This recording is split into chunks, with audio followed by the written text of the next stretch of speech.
సభాధ్యక్షులు నాకు సర్వీస్లోనే కాదు అన్ని విధాలుగా కూడా సీనియర్ అయిన శ్రీ అరవిందరావు గారికి, తర్వాత ఎల్వి సుబ్రహ్మణ్యం గారు మా ఆహ్వానాన్ని మన్నించి వచ్చిన పెద్దలందరికీ నమస్కారాలు తెలియజేసుకుంటూ ఈ సభా కార్యక్రమం ఈ ఉద్దేశము ఏంటి? హిందువులకు సమాన హక్కుల నిరాకరణ, రాజ్యాంగ వివక్ష. అరవిందరావు సార్ గారు కొంచెం ఎక్స్ప్లెయిన్ చేశారు. ఇది చాలామందికి ఆశ్చర్యంగా ఉంటుంది. మనది హిందూ దేశం కదా, అంతా హిందువులే, మనమే మెజారిటీలో ఉన్నాము, మరి ఇక్కడ హిందువులకు సమాన హక్కులు లేకపోవడం ఏంటి? మామూలుగా అయితే ఏ దేశంలో అయినా కానీ ప్రత్యేకంగా ఎక్కువ హక్కులు ఉండాలి, కానీ మీరేమో సమాన హక్కులే లేవు అని చెప్తున్నారు. ఇదేదో వింతగా ఉందని చాలామంది చాలా చోట్ల ప్రశ్నించారు. ఎందుకంటే ఇలాంటి కార్యక్రమాలు నేను 2018 నుంచి చేస్తూనే ఉన్నాను. చాలా చోట్ల వెళ్ళాను, అక్కడ అందరికీ ఇదే సందేహం, అనుమానం. ఆ అనుమానాన్ని నివృత్తి చేసి ఈ విషయం మీద మన దృష్టి మళ్లించాలనే ఆకాంక్షతో, ఆవేదనతో ఈ కార్యక్రమాలు చేస్తున్నాను.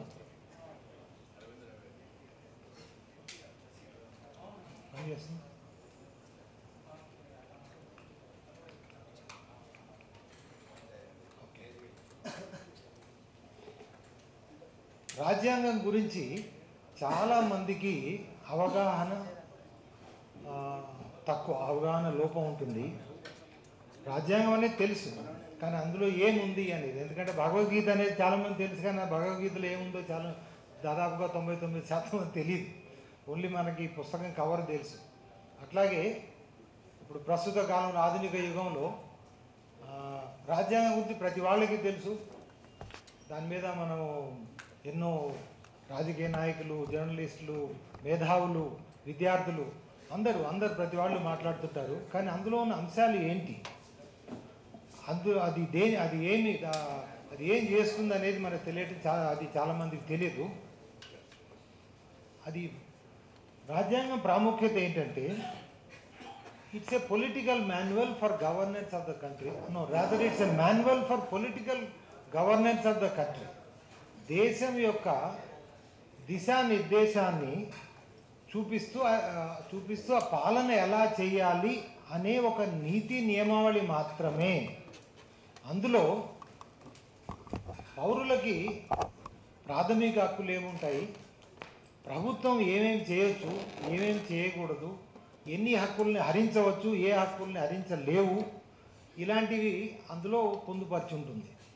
అట్లాగే ఆ హక్కుల విషయంలో ఎవరు ఒకవేళ ఉల్లంఘిస్తే మనం ఎవరి దగ్గరికి వెళ్ళాలి, సుప్రీంకోర్టు, హైకోర్టు, ఇలాంటి విషయాలని చెప్పి ఒక పొలిటికల్ మాన్యువల్.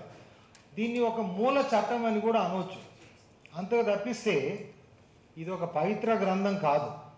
చాలామందికి ఇప్పుడు రాజకీయ నాయకులు ఇది రాజ్యాంగం ఒక పవిత్ర గ్రంథం అని ప్రతి పార్టీ వాళ్ళు దాని గురించి చెప్తూ ఉంటారు. దాన్ని పూజించాలి, అది చేయాలి. అది కానే కాదు. రెండవది, ఇప్పటి వరకు 106 సార్లు మన రాజ్యాంగం సవరించబడింది. అంటే 106 times it has been amended. So ఒకవేళ నిజంగా పవిత్ర గ్రంథం అయితే మీరు భగవద్గీతని ఎవరు అమెండ్మెంట్ చేయరే, ఖురాన్ని ఎవరు అమెండ్మెంట్ చేయరే, బైబిల్ని ఎవరు అమెండ్మెంట్ చేయరే. సో అది పవిత్ర గ్రంథం కాదు. ఆ అపోహను మనం వదిలేయాలి. రెండవది, మనం ఉన్నది లౌకిక ప్రభుత్వంలో, లౌకిక పాలనలో. లౌకికత్వం అంటే ఏంటి, లౌకికవాదం అంటే ఏంటి, దానితో పాటు సమానత్వం ఏంటి అనేది కూడా రాజ్యాంగంలో పొందుపరిచి ఉంటుంది. అయితే భారత రాజ్యాంగము నేను ఒక లౌకిక గ్రంథం అని తనే చెప్పుకుంటుంది. ప్రియాంబుల్ మీరు చూస్తే, పీఠిక చూస్తే చాలామంది అంటారు ఇది 1976లో కదండి, అందులో సవరించి పెట్టారండి. అది సవరించి ఆ పదం 76లో పెట్టినా కానీ అంతకు ముందు కూడా అది లౌకిక రాజ్యాంగమే. సో ఇది మేము ఒక లౌకిక రాజ్యాంగం చెప్తుంది.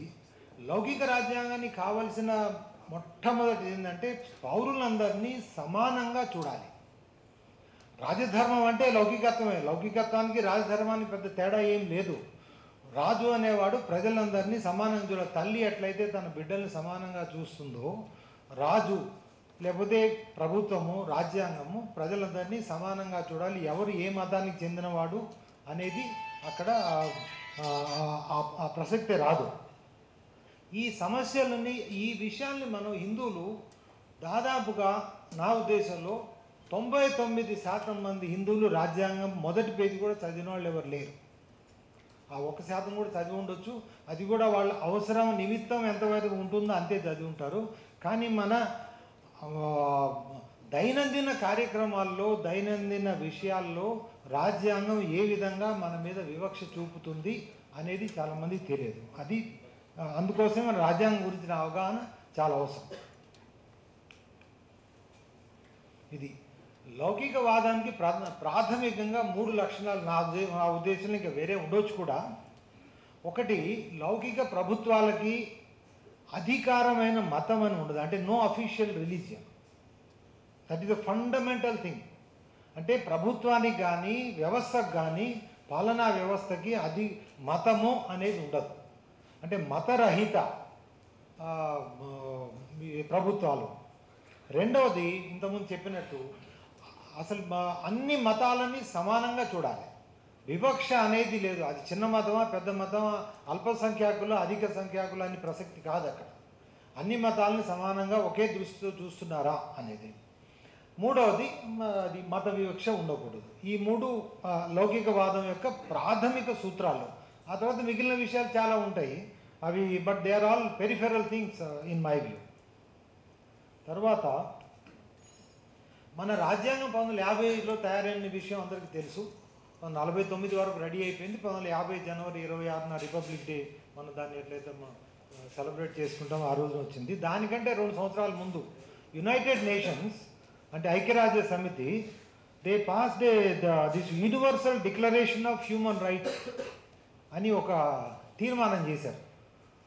United Nations declaration of human rights 1948.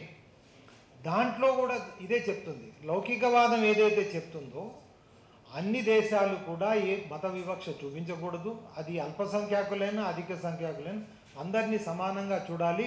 ప్రతి మనిషికి కొన్ని మానవ హక్కులను ఉంటాయి, వాటిని ఉల్లంఘించరాదు అని యునైటెడ్ నేషన్స్ డిక్లరేషన్ చెప్తుంది. తర్వాత అయితే ఆ యునైటెడ్ నేషన్స్ డిక్లరేషన్ 1948 మన రాజ్యాంగం ఇది చూసి దీన్ని మనం సంకలనం చేస్తే, ఏ జాతి మనుగడకైనా కానీ కొన్ని ప్రాథమిక హక్కులు, ప్రాథమిక స్వేచ్ఛ, స్వాతంత్రాలు అనేది ఉండాలి. మన బ్రిటిష్ వాళ్ళని ఎందుకు బయటికి వెళ్ళగొట్టాము? మనకు అప్పుడు రాజకీయ స్వాతంత్రం లేదు, ఆర్థిక స్వాతంత్రం ఉంది, మనకి మత స్వాతంత్రం ఉంది. కానీ మనకు రాజకీయ స్వాతంత్రం లేదు కాబట్టి బ్రిటిష్ వాళ్ళని మనం ఇక్కడి నుంచి వెళ్ళగట్టడం కోసమని మనం పోరాడి మన దేశాన్ని మనం రాజకీయంగా మనం పరిపాలించుకుంటున్నాం. సో కాబట్టి ప్రతి భారతీయ పౌరుడికి సమాన రాజకీయ హక్కు ఉండాలి. అందులో మన రాజ్యాంగంలో పెద్ద సమస్య ఏం లేదు.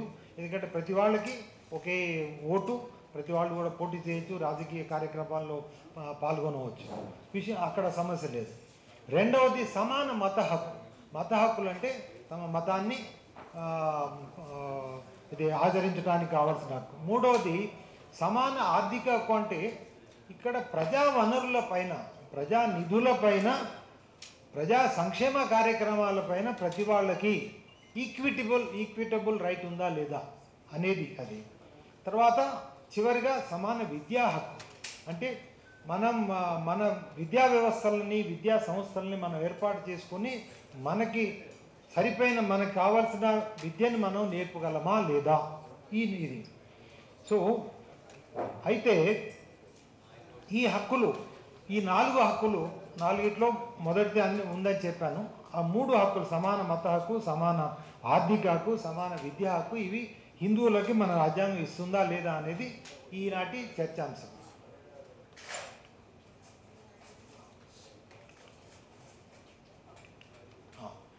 హిందువులకు సమాన మత హక్కులు ఉన్నాయి. మొట్టమొదటి విషయం. అయితే అధికరణం అంటే ఇంగ్లీష్లో article. Constitution has article, it has 395 articles and later on చాలా ఆర్టికల్స్ కూడా దాన్ని యాడ్ చేయడం. అయితే మొట్టమొదటి అది 1950లో అది 8 షెడ్యూల్స్ 395 ఆర్టికల్స్తోని రాజ్యాంగాన్ని తయారు చేశారు. మనకి ఇక్కడ విషయం ఏంటంటే మా సమాన మత హక్కుల గురించి మాట్లాడినప్పుడు అధికరణం 21, అందులో ఈ తెలుగులో ఇది ప్రభుత్వం ఈ మధ్యన కేంద్ర ప్రభుత్వం రాజ్యాంగాన్ని అన్ని భాషలోకి అనువదించింది. కానీ అది మీరు చూస్తే మీకు అర్థమే కాదు, ఎందుకంటే తెలుగు భాష అంత దరిద్రంగా ఉంది. వీళ్ళు అది అనుకరణ చేశారు కానీ దాన్ని అనువదించలేదు. ఇట్లా ప్రతి భాషలో కూడా ఇలానే అయిపోయింది. కాబట్టి ఇంగ్లీష్ చూస్తే అర్థమవుద్దేమో చూడండి. సో ఇది చెప్పేది ఏంటంటే ప్రతి వాడికి ఈ దేశంలో right to profess, practice and propagate religion, అంటే ఆచరించడానికి, తర్వాత ప్రచారం చేసుకోవడానికి, మత ప్రచారము మత ఆచరణ చేసుకోవడానికి హక్కులు ఇవ్వబడుతున్నాయి అని ఆర్టికల్ 25 చెప్తుంది, 25. అయితే ఇందులో 3 భాగాలు ఉన్నాయి. మీరు అక్కడ చూస్తే ప్రొఫెస్, ప్రాక్టీస్ అండ్ ప్రొపగేట్. ఈ 3 విషయాల మీద నేను మీకు కొంచెం విశ్లేషిస్తాను. ఫస్ట్ ఈజ్ ప్రొఫెస్, అంటే హిందువులుగా జీవించే హక్కు ఉందా ఈ భారతదేశంలో? హిందువులుగా జీవించే హక్కు ఉందా లేదా అని. ఎక్కడైతే హిందువులు అధిక సంఖ్యాకులుగా ఉంటారో, మెజారిటీగా ఉంటారో అక్కడ సమస్య లేదు. కానీ సమస్య ఎక్కడ వస్తుందంటే ఎక్కడైతే హిందువులు అల్పసంఖ్యాకులు అవుతారో, ఎక్కడైతే హిందువులు మైనారిటీలు అవుతారో అక్కడ ఉందా లేదా అనేది that is a litmus test. ఇప్పుడు మన ఉదాహరణకి హిందువులు మెజారిటీ ఉన్న దగ్గర క్రిస్టియన్లు ఉండగలుగుతున్నారా, ముస్లింలు ఉండగలుగుతున్నారా అనేది లిట్మస్ టెస్ట్. అలాగే ముస్లింలు అధిక మెజారిటీగా ఉన్న దగ్గర, లేకపోతే క్రైస్తవులు మెజారిటీగా ఉన్న దగ్గర హిందువులు ఉండగలుగుతున్నారా అనేది కూడా లిట్మస్ టెస్ట్. సో ఈ టెస్ట్ ప్రకారము కాశ్మీర్లో మనకి స్వాతంత్రం వచ్చినప్పుడు కాశ్మీర్లో 21% హిందువులు ఉన్నారు, అంటే కాశ్మీర్ వ్యాలీలో. ఈనాడు 21 మంది కూడా లేరు, ఇప్పుడు ఒక్కళ్ళు కూడా లేరు.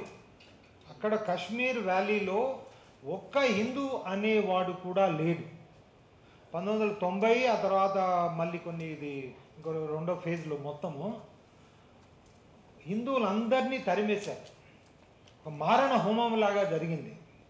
మన కేంద్ర ప్రభుత్వాలు, రాష్ట్ర ప్రభుత్వాలు, సుప్రీంకోర్టులు, ప్రధాన న్యాయమూర్తులు, హైకోర్టులు అందరూ నిమ్మకు నీరెత్తినట్టు, వాళ్ళు ఏమీ జరగనట్టు కూడా కూర్చున్నారు. అయితే ఇది మరి మన రాజ్యాంగం ఇచ్చిన హక్కే కదా. హిందువులుగా బతకవచ్చు, క్రైస్తవులుగా బతకవచ్చు, ముస్లింలుగా బ్రతకవచ్చు భారతదేశ భూభాగంలో ఎక్కడైనా. కానీ మరి కాశ్మీర్లో అక్కడ అల్పసంఖ్యాకులైన హిందువులని వాళ్ళ మీద మారణహోమం జరుగుతుంటే ఈ రాజ్యాంగ వ్యవస్థ మరి ఆ హక్కుని ఎందుకు రక్షించలేదు, హిందువుల హక్కును? ఇది ప్రశ్న. రెండవది నాగాలాండ్. మొన్న ఒక 7-8 నెలల క్రితము జ్యోతిర్మఠ్ శంకరాచార్యుల వారు, అవిముక్తేశ్వరానంద సరస్వతి గారు గోహత్య నివారణ కోసము దేశమంతా తిరిగారు. ఆయన ప్రతి రాష్ట్ర రాజధానికి వెళ్ళి అక్కడ మీటింగ్ పెట్టి గోహత్యని మనం నిషేధించాలి, ఎందుకంటే గోవు మనకి పవిత్ర అది. సో కాబట్టి ఆయన నాగాలాండ్ వెళ్ళడానికి అక్కడ నుంచి ఫ్లైట్లో వెళ్తే ఆయన విమానాన్ని అక్కడ దిగనీళ్ళే. రెండవది, రాష్ట్ర ప్రభుత్వం ఒక ఆర్డర్ ఇష్యూ చేసింది, ఇక్కడ దిగడానికి వీలు లేదు, ఒకవేళ ఆయన వేరే దారిలో ఏమైనా వచ్చినా కానీ ఎలాంటి మీటింగులు కూడా ఇక్కడ పెట్టడానికి వీలు లేదని నాగాలాండ్ ప్రభుత్వం, హోమ్ డిపార్ట్మెంట్ దానికి ఆర్డర్ ఇష్యూ చేసింది. అక్కడ స్వామివారు వెళ్ళింది వేరే రాజకీయ కార్యక్రమాలు కానీ లేకపోతే ఏదన్నా ఉద్రిక్త వాతావరణం సృష్టించడం, అక్కడ ఖాళీ ప్రజలను చెప్పడం కోసం అని. అక్కడ హిందువులు లేరు, ఎంత ఉంటే ఈ వ్యాపారం చేసుకున్న వాళ్ళు, వెళ్ళిపోయిన వాళ్ళు ఉంటే 100-200 మంది ఉండొచ్చు. కానీ అన్ని రాష్ట్ర రాజధానులు వెళ్ళాలని ఆయన కోరిక. అట్లాగే మేఘాలయ రాష్ట్ర ప్రభుత్వం కూడా వెళ్ళనివ్వలేదు, మిజోరాం రాష్ట్ర ప్రభుత్వం వెళ్ళనివ్వలేదు, అరుణాచల్ రాష్ట్ర ప్రభుత్వం కూడా ఈ మాదిరిగానే ఆర్డర్ ఇష్యూ చేసింది. ఈ 4 రాష్ట్రాలు అంటే ఒక హిందూ అయిన, అందులో హిందూ మత పెద్ద అయిన శంకరాచార్యుల వారికే అక్కడ పోవడానికి మన నిషేధం ఉంటే సాధారణ హిందువుల పరిస్థితి ఏంటి? ఎందుకంటే అది క్రైస్తవ మెజారిటీ రాష్ట్రాలు ఇవి. తర్వాత రెండోది మేఘాలయ రాష్ట్రం. మేఘాలయ రాష్ట్రము ఒకప్పుడు బెంగాల్ ప్రెసిడెన్సీలో ఉండేది, బంగ్లాదేశ్ అవన్నీ మొత్తం అంతా. ఆ మేఘాలయ రాష్ట్రంలో షిల్లాంగ్లో ఎక్కువ మంది బెంగాలీ ఉంటారు, హిందువులు. తర్వాత ఆ చుట్టుపక్కల కూడా ఆ రాష్ట్రంలో కూడా చాలామంది హిందువులు ఉండేది. కాకపోతే ఏంటంటే స్వాతంత్రం వచ్చిన తర్వాత విపరీత మత మార్పులు జరిపి మొత్తం అక్కడున్న గ్యారోస్ అండ్ జయంతియాస్ వీళ్ళందరూ కూడా క్రిస్టియన్స్ అయిపోయారు. ఇప్పుడు ఎవరైతే ఆ అవశేష హిందువులు ఉన్నారో, మిగిలిపోయిన హిందువులు ఉన్నారో, వాళ్ళ ఇంట్లో ఎవరైనా చనిపోతే దహనం చేయడానికి క్రిస్టియన్లు పర్మిషన్ ఇవ్వరు. వీళ్ళు ఏం చేస్తున్నారు, రాత్రిపూట మేఘాలయను బంగ్లాదేశ్ ఇండియాకి మధ్యలో చిన్న నది ఉంటుంది ఆ ప్రాంతంలో. రాత్రిపూట వాళ్ళు ఈ కావడి కట్టుకొని ఆ శవాన్ని ఆ నది దాటిపోయి ఆ మధ్యలో ఉన్న లంకలో, అది బంగ్లాదేశ్ కిందకి వస్తుంది, అక్కడ ఆ ఇసుక లంకలో రాత్రిపూట ఎవరు తెలియకుండా దాన్ని ఆ శవాన్ని దహనం చేసి రావాల్సి వచ్చిన దుస్థితి ఈనాడు హిందువులకు మేఘాలయలో ఉంది. అంటే చనిపోయిన వ్యక్తికి దహనం కూడా చేయనివనంత ఇది. మరి రాజ్యాంగ వ్యవస్థలు హిందువుల సమాన హక్కులు ఉన్నాయని చెప్పినప్పుడు మరి దీన్ని ఎందుకు వీటిని రక్షించట్లేదు? మేఘాలయ హైకోర్టు ఉంది, మేఘాలయలో హైకోర్టుకు వెళ్తే హైకోర్టు పట్టించుకోలేదు. సుప్రీంకోర్టు ఉంది, మేఘాలయ ప్రభుత్వం ఉంది, గవర్నర్ ఉన్నారు, కేంద్ర ప్రభుత్వం ఉంది. మరి ఏం చేస్తున్నారు వీళ్ళంతా? రాజ్యాంగం మన సమాన హక్కులను, మన మత హక్కులను రక్షించకపోవడం. తర్వాత ఈ విధంగా ఎక్కడెక్కడైతే ఏ ఏ జిల్లాలలో, ఏ ఏ ప్రాంతాలలో, ఏ ఏ గ్రామాలలో హిందువులు మైనారిటీలు అయిపోయారో అక్కడ వాళ్ళ దుస్థితి మనకు చాలా దారుణంగా ఉంది పరిస్థితి. కాకపోతే ఏంటంటే మనం ఇక్కడ సిటీలో ఉన్నాం కాబట్టి మనకు తెలీదు. కొంచెం అది రూరల్ ఏరియాస్కి పోయి ఆయా ప్రాంతాలకు పోయి మనం చూస్తే అప్పుడు తెలుస్తుంది పరిస్థితి. సో అమలు రాజ్యాంగంలో రాసింది బాగానే ఉంది, కానీ అమలు చేయని హక్కు, అది హక్కే కాదు. ఇప్పుడు ఒక ఇల్లు నా పేరు మీద ఉంటుంది, అది నా ఇల్లే, కానీ ఎవరో వచ్చి కబ్జా చేసి నన్ను అక్కడ పోనీయరు. అది నా ఇల్లు ఎలా అవుతుంది? పేరుకే, కానీ అది నా ఇల్లు అని చెప్పుకోవడానికి కాదు కదా. రెండవది ప్రాక్టీస్, అంటే ఆచరించే మతాన్ని ఆచరించే హక్కు హిందువులకు ఉందా? అంటే ప్రభుత్వ ప్రమేయం లేకుండా, లేకపోతే ప్రభుత్వ జోక్యం లేకుండా, కోర్టుల జోక్యం లేకుండా ఉందా అనేది. ఉదాహరణకి మీరు శబరిమల కేసు ఎంతమంది విన్నారో నాకు తెలియదు. శబరిమల ఒక ప్రత్యేకమైన అయ్యప్ప స్వామి దేవాలయం. అక్కడ దేవుడు నైష్టిక బ్రహ్మచారి. నైష్టిక బ్రహ్మచారి అంటే ఆడవాళ్ళని ముఖ్యంగా ఇది వయసులో ఉన్న ఆడవాళ్ళని కూడా చూడరు ఆయన. అంటే 10 సంవత్సరాలు ప్యూబెరిటీ రాకముందు బాలికలను చూస్తారు. ప్యూబెరిటీ అయిపోయిన తర్వాత 55-60 సంవత్సరాల ఆడవాళ్ళు కూడా వెళ్ళొచ్చు. కానీ ఆ మధ్యకాలంలో ఉన్న ఆడవాళ్ళని నైష్టిక బ్రహ్మచారి అని, ఇది అనాదిగా వస్తున్న ఒక ఆచారం. అక్కడ ఉన్న ఆడవాళ్ళకి ఇబ్బంది లేదు, మగవాళ్ళకి ఇబ్బంది లేదు, ఎవరికి ఇబ్బంది లేదు. అట్లాగే మీకు త్రివేంద్రంలో ఒక దేవాలయం ఉంటుంది, అక్కడ కేవలం ఆడవాళ్ళే వెళ్ళగలరు, మగవాళ్ళు ఆ దేవాలయం రానివ్వరు. అంటే మన ఆచారాలు ఎన్నో అనాదిగా వస్తున్న ఆచారాలు. కానీ అందులో సుప్రీంకోర్టు దాని జోక్యం చేసుకొని ఇది సెక్యులర్ దానికి వ్యతిరేకము కాబట్టి ఎవరైనా వెళ్ళొచ్చు అనేది ఒక దాన్ని ఆర్డర్ జడ్జిమెంట్ ఇచ్చారు, తీర్పు ఇచ్చారు. మరి మసీదుల్లోకి ఎంతమంది ముస్లింలు వెళ్తున్నారండి? ముస్లిం మహిళలు వెళ్ళి అక్కడ నమాజ్ చేస్తారు. ఏ మసీదులోనన్నా ముస్లిం మహిళలు వెళ్ళటం చూసారా? మరి సుప్రీంకోర్టు కేవలం ఒకే ఒక గుడి, దేశం మొత్తం మీద ఇది ఒకటే గుడి, ఎందుకంటే దాని ఆచారం అది. ఆ ఆచారాన్ని పాటించడానికి సుప్రీంకోర్టు దాని మీద అడ్డుకట్ట వేస్తుంది. కానీ దేశంలో ఉన్న 5 లక్షల 10 లక్షల 4 లక్షల ఎన్ని మసీదులు, ఏ ఒక్క మసీదులోనైనా కానీ ముస్లిం మహిళ వెళ్ళి అక్కడ నమాజ్ చేయగలదా? మరి ఈ విషయం మీద సుప్రీంకోర్టు ఎందుకు పట్టించుకోదు? తర్వాత పశుబలి అంటారు. ఇప్పుడు త్రిపురలో త్రిపురేశ్వరి దేవాలయం అని ఉంది. త్రిపుర రాష్ట్రం అగర్తల పక్కన ఉంటుంది. చాలా పెద్ద ప్రసిద్ధి గల దేవాలయం. అక్కడ సంవత్సరానికి ఒకసారి ఆ పండుగ చేసినప్పుడు పశుబలి ఇస్తారు. అదే ప్రసాదం. అట్లాగే కలకత్తాలో కాళీ దేవాలయం ఉంది, అక్కడ కూడా పశుబలి ఇస్తారు పొద్దున్నే. అది సుప్రీంకోర్టు, హైకోర్టులు వాటిని నిషేధించాయి. కానీ రోజుకి 1,00,000 పశువులను చంపి, అంటే సంవత్సరానికి 4 కోట్ల పశువులను చంపి మనము గోమాంసాన్ని ఇక్కడి నుంచి ఎగుమతి చేస్తున్నాం. ప్రపంచ దేశాలలో గోమాంసాన్ని ఎగుమతి చేసే దేశాల్లో భారతదేశం 2వ స్థాయిలో ఉంది. అంటే రోజుకి మనం 1,00,000 పశువుల్ని ఎగుమతి కోసం మాత్రం చంపవచ్చు, కానీ సంవత్సరానికో లేకపోతే ఏదో పండుగకి పబ్బానికి పశువులు మాత్రం అక్కడ ఇవ్వడానికి వీల్లేదు. అలాగే మనం తినే చికెన్, మటన్ ఇవి హత్య కాదా? పశుబలి కాదా? ఇది మనం తినేదానికి రోజుకి ఎన్ని లక్షల కోళ్ళని, ఎన్ని లక్షల మేకల్ని, ఎన్ని లక్షల గొర్రెల్ని మనం వాటిని చంపుతున్నాం. మరి పశుబలి అంటే మరి అదొక్కటే దేవుడి ముందు ఇస్తే బలి, మిగిలింది చంపటం కాదా? సో ఈ విధంగా మీరు చూస్తే ఇంకొకటి 8 రాష్ట్రాల్లో మూఢనమ్మకాలు, కోట్ అన్కోట్ మూఢనమ్మకాల వ్యతిరేక చట్టాలు ఉన్నాయి. కర్ణాటక, మహారాష్ట్ర, ఒరిస్సా, జార్ఖండ్, బీహార్ ఇట్లా. నేను మూఢనమ్మకాలకు వ్యతిరేకం. మీరు నన్ను తప్పుపట్టద్దు, ఎందుకంటే అపోహపడద్దు, నేను ఏదో చెప్తాను. అయితే మూఢనమ్మకాలు అన్నప్పుడు అందరికీ అది వర్తించాలి.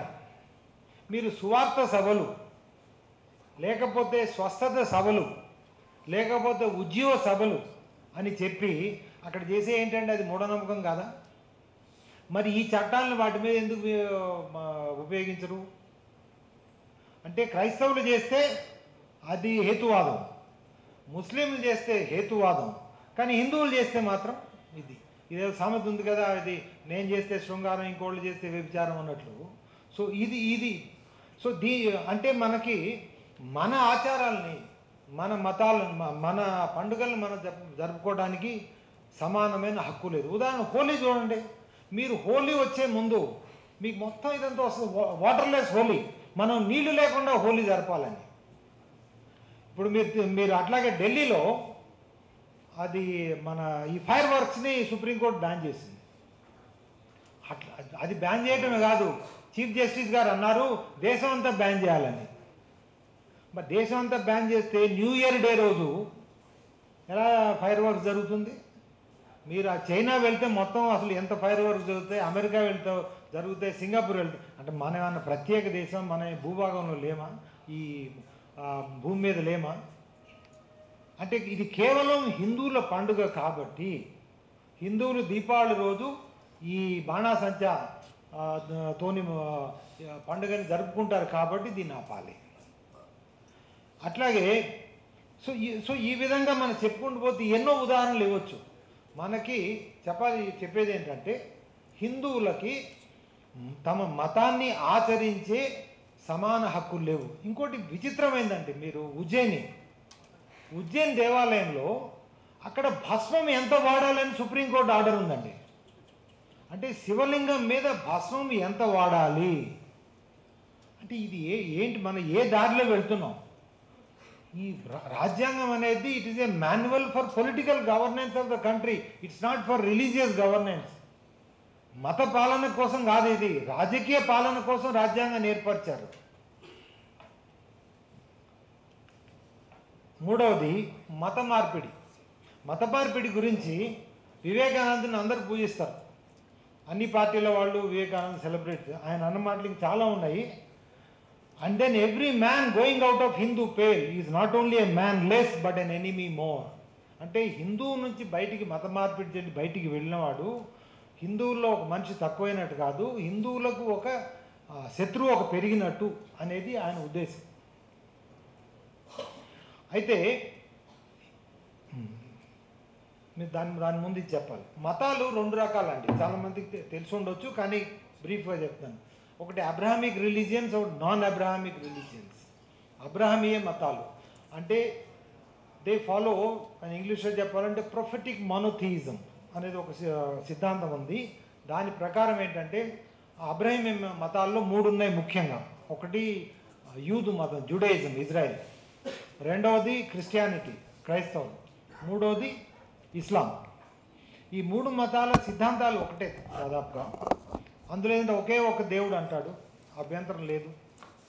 ఆ దేవుడికి ఒకే ఒక దూత, మిగిలిన వాళ్ళు దూతలు కాదు, అంటే సోల్ రిప్రజెంటేటివ్. ఆ దేవుడి ఆజ్ఞ ప్రకారము మానవ జాతిని విభజించారు. అందులో ముస్లింలు, కాఫీర్లు, క్రిస్టియన్లు, హీథెన్లు ఇలా ఉన్నారు. అంతవరకు కూడా ఇబ్బంది లేదు. అది ఎందుకంటే ఇబ్బంది ఎక్కడ వస్తుందంటే వాళ్ళు చెప్పేది ఈ దేవుడి ఆజ్ఞ ప్రకారము ఆ మతాన్ని ఫాలో కాని వాళ్ళందరినీ తమ మతంలోకి మార్చాలి అనేది అక్కడ ఇబ్బంది వస్తుంది. అది మారకపోతే నువ్వు ఏమైనా చేయొచ్చు, including going for war, so many other things మట్టు పెట్టచ్చు. So that means there is an inherent intolerance, అన్యమత అసహనం. అనబ్రహ్మీయ మతాలు అంటే నాన్ అబ్రాహమిక్ రిలీజియన్స్. సపోజ్ మీరు హిందూయిజము, జైనిజము, బుద్ధిజము, సిక్కిజము, పేగనిజము, తర్వాత షింటోయిజము, తావోయిజము, ఇట్లా చాలా ఉన్నాయి. ఇవి న్యాచురల్గా వచ్చినాయి. ఇందులో ఏమంటాయంటే నీ మతం నీది, నా మతం నాది. భగవంతుడిని చేరడానికి ఎన్నో మార్గాలు ఉంటాయి. ఎవరి శాయశక్తిలో వాళ్ళు అక్కడికి వెళ్తారు. సో నువ్వు ఏం పూజించాలనుకున్నా, నువ్వు ఏం చేయాలనుకున్నా, నువ్వు పూజించకపోయినా అది నీ ఇష్టం.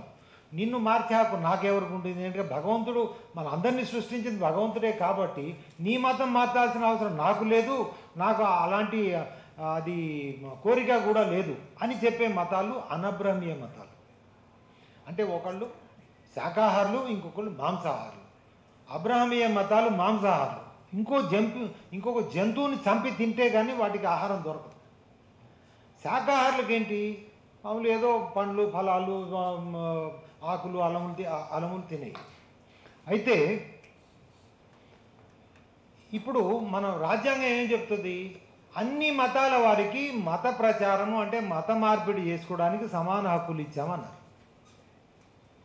ఇప్పుడు ఉదాహరణకి నేను మాంసాహారిని, సార్ శాకాహారి. మీరు ఎవరైనా మమ్మల్ని ఇద్దరు భోజనాన్ని పిలుస్తారు, కేవలం అక్కడ మాంసాహార భోజనమే పెడతారు. అయితే అక్కడ చూస్తే సార్ చూస్తారంటే ఏంటంత మాంసాహారం ఉంది కదా, అయ్యా నేను మాంసాహారం తినను, నాకు ఏదైనా శాకాహారం ఉంటుంది. అదేంటండి, నాకు తెలిసిన భోజనం మీకు పెట్టేశాను, సమానంగా పెట్టాను, మీరు తింటే తినండి లేకపోతే లేదు. అయితే ఆ భోజనం నాకు చాలా సుష్టిగా ఉంటుంది, ఎందుకంటే నేను మాంసాహారిని కదా, బ్రహ్మాండం నేను తినేస్తాను. కానీ సార్ ఏమో ఆకలితోని ఉండిపోతారు. ఇది సమాన హక్కు.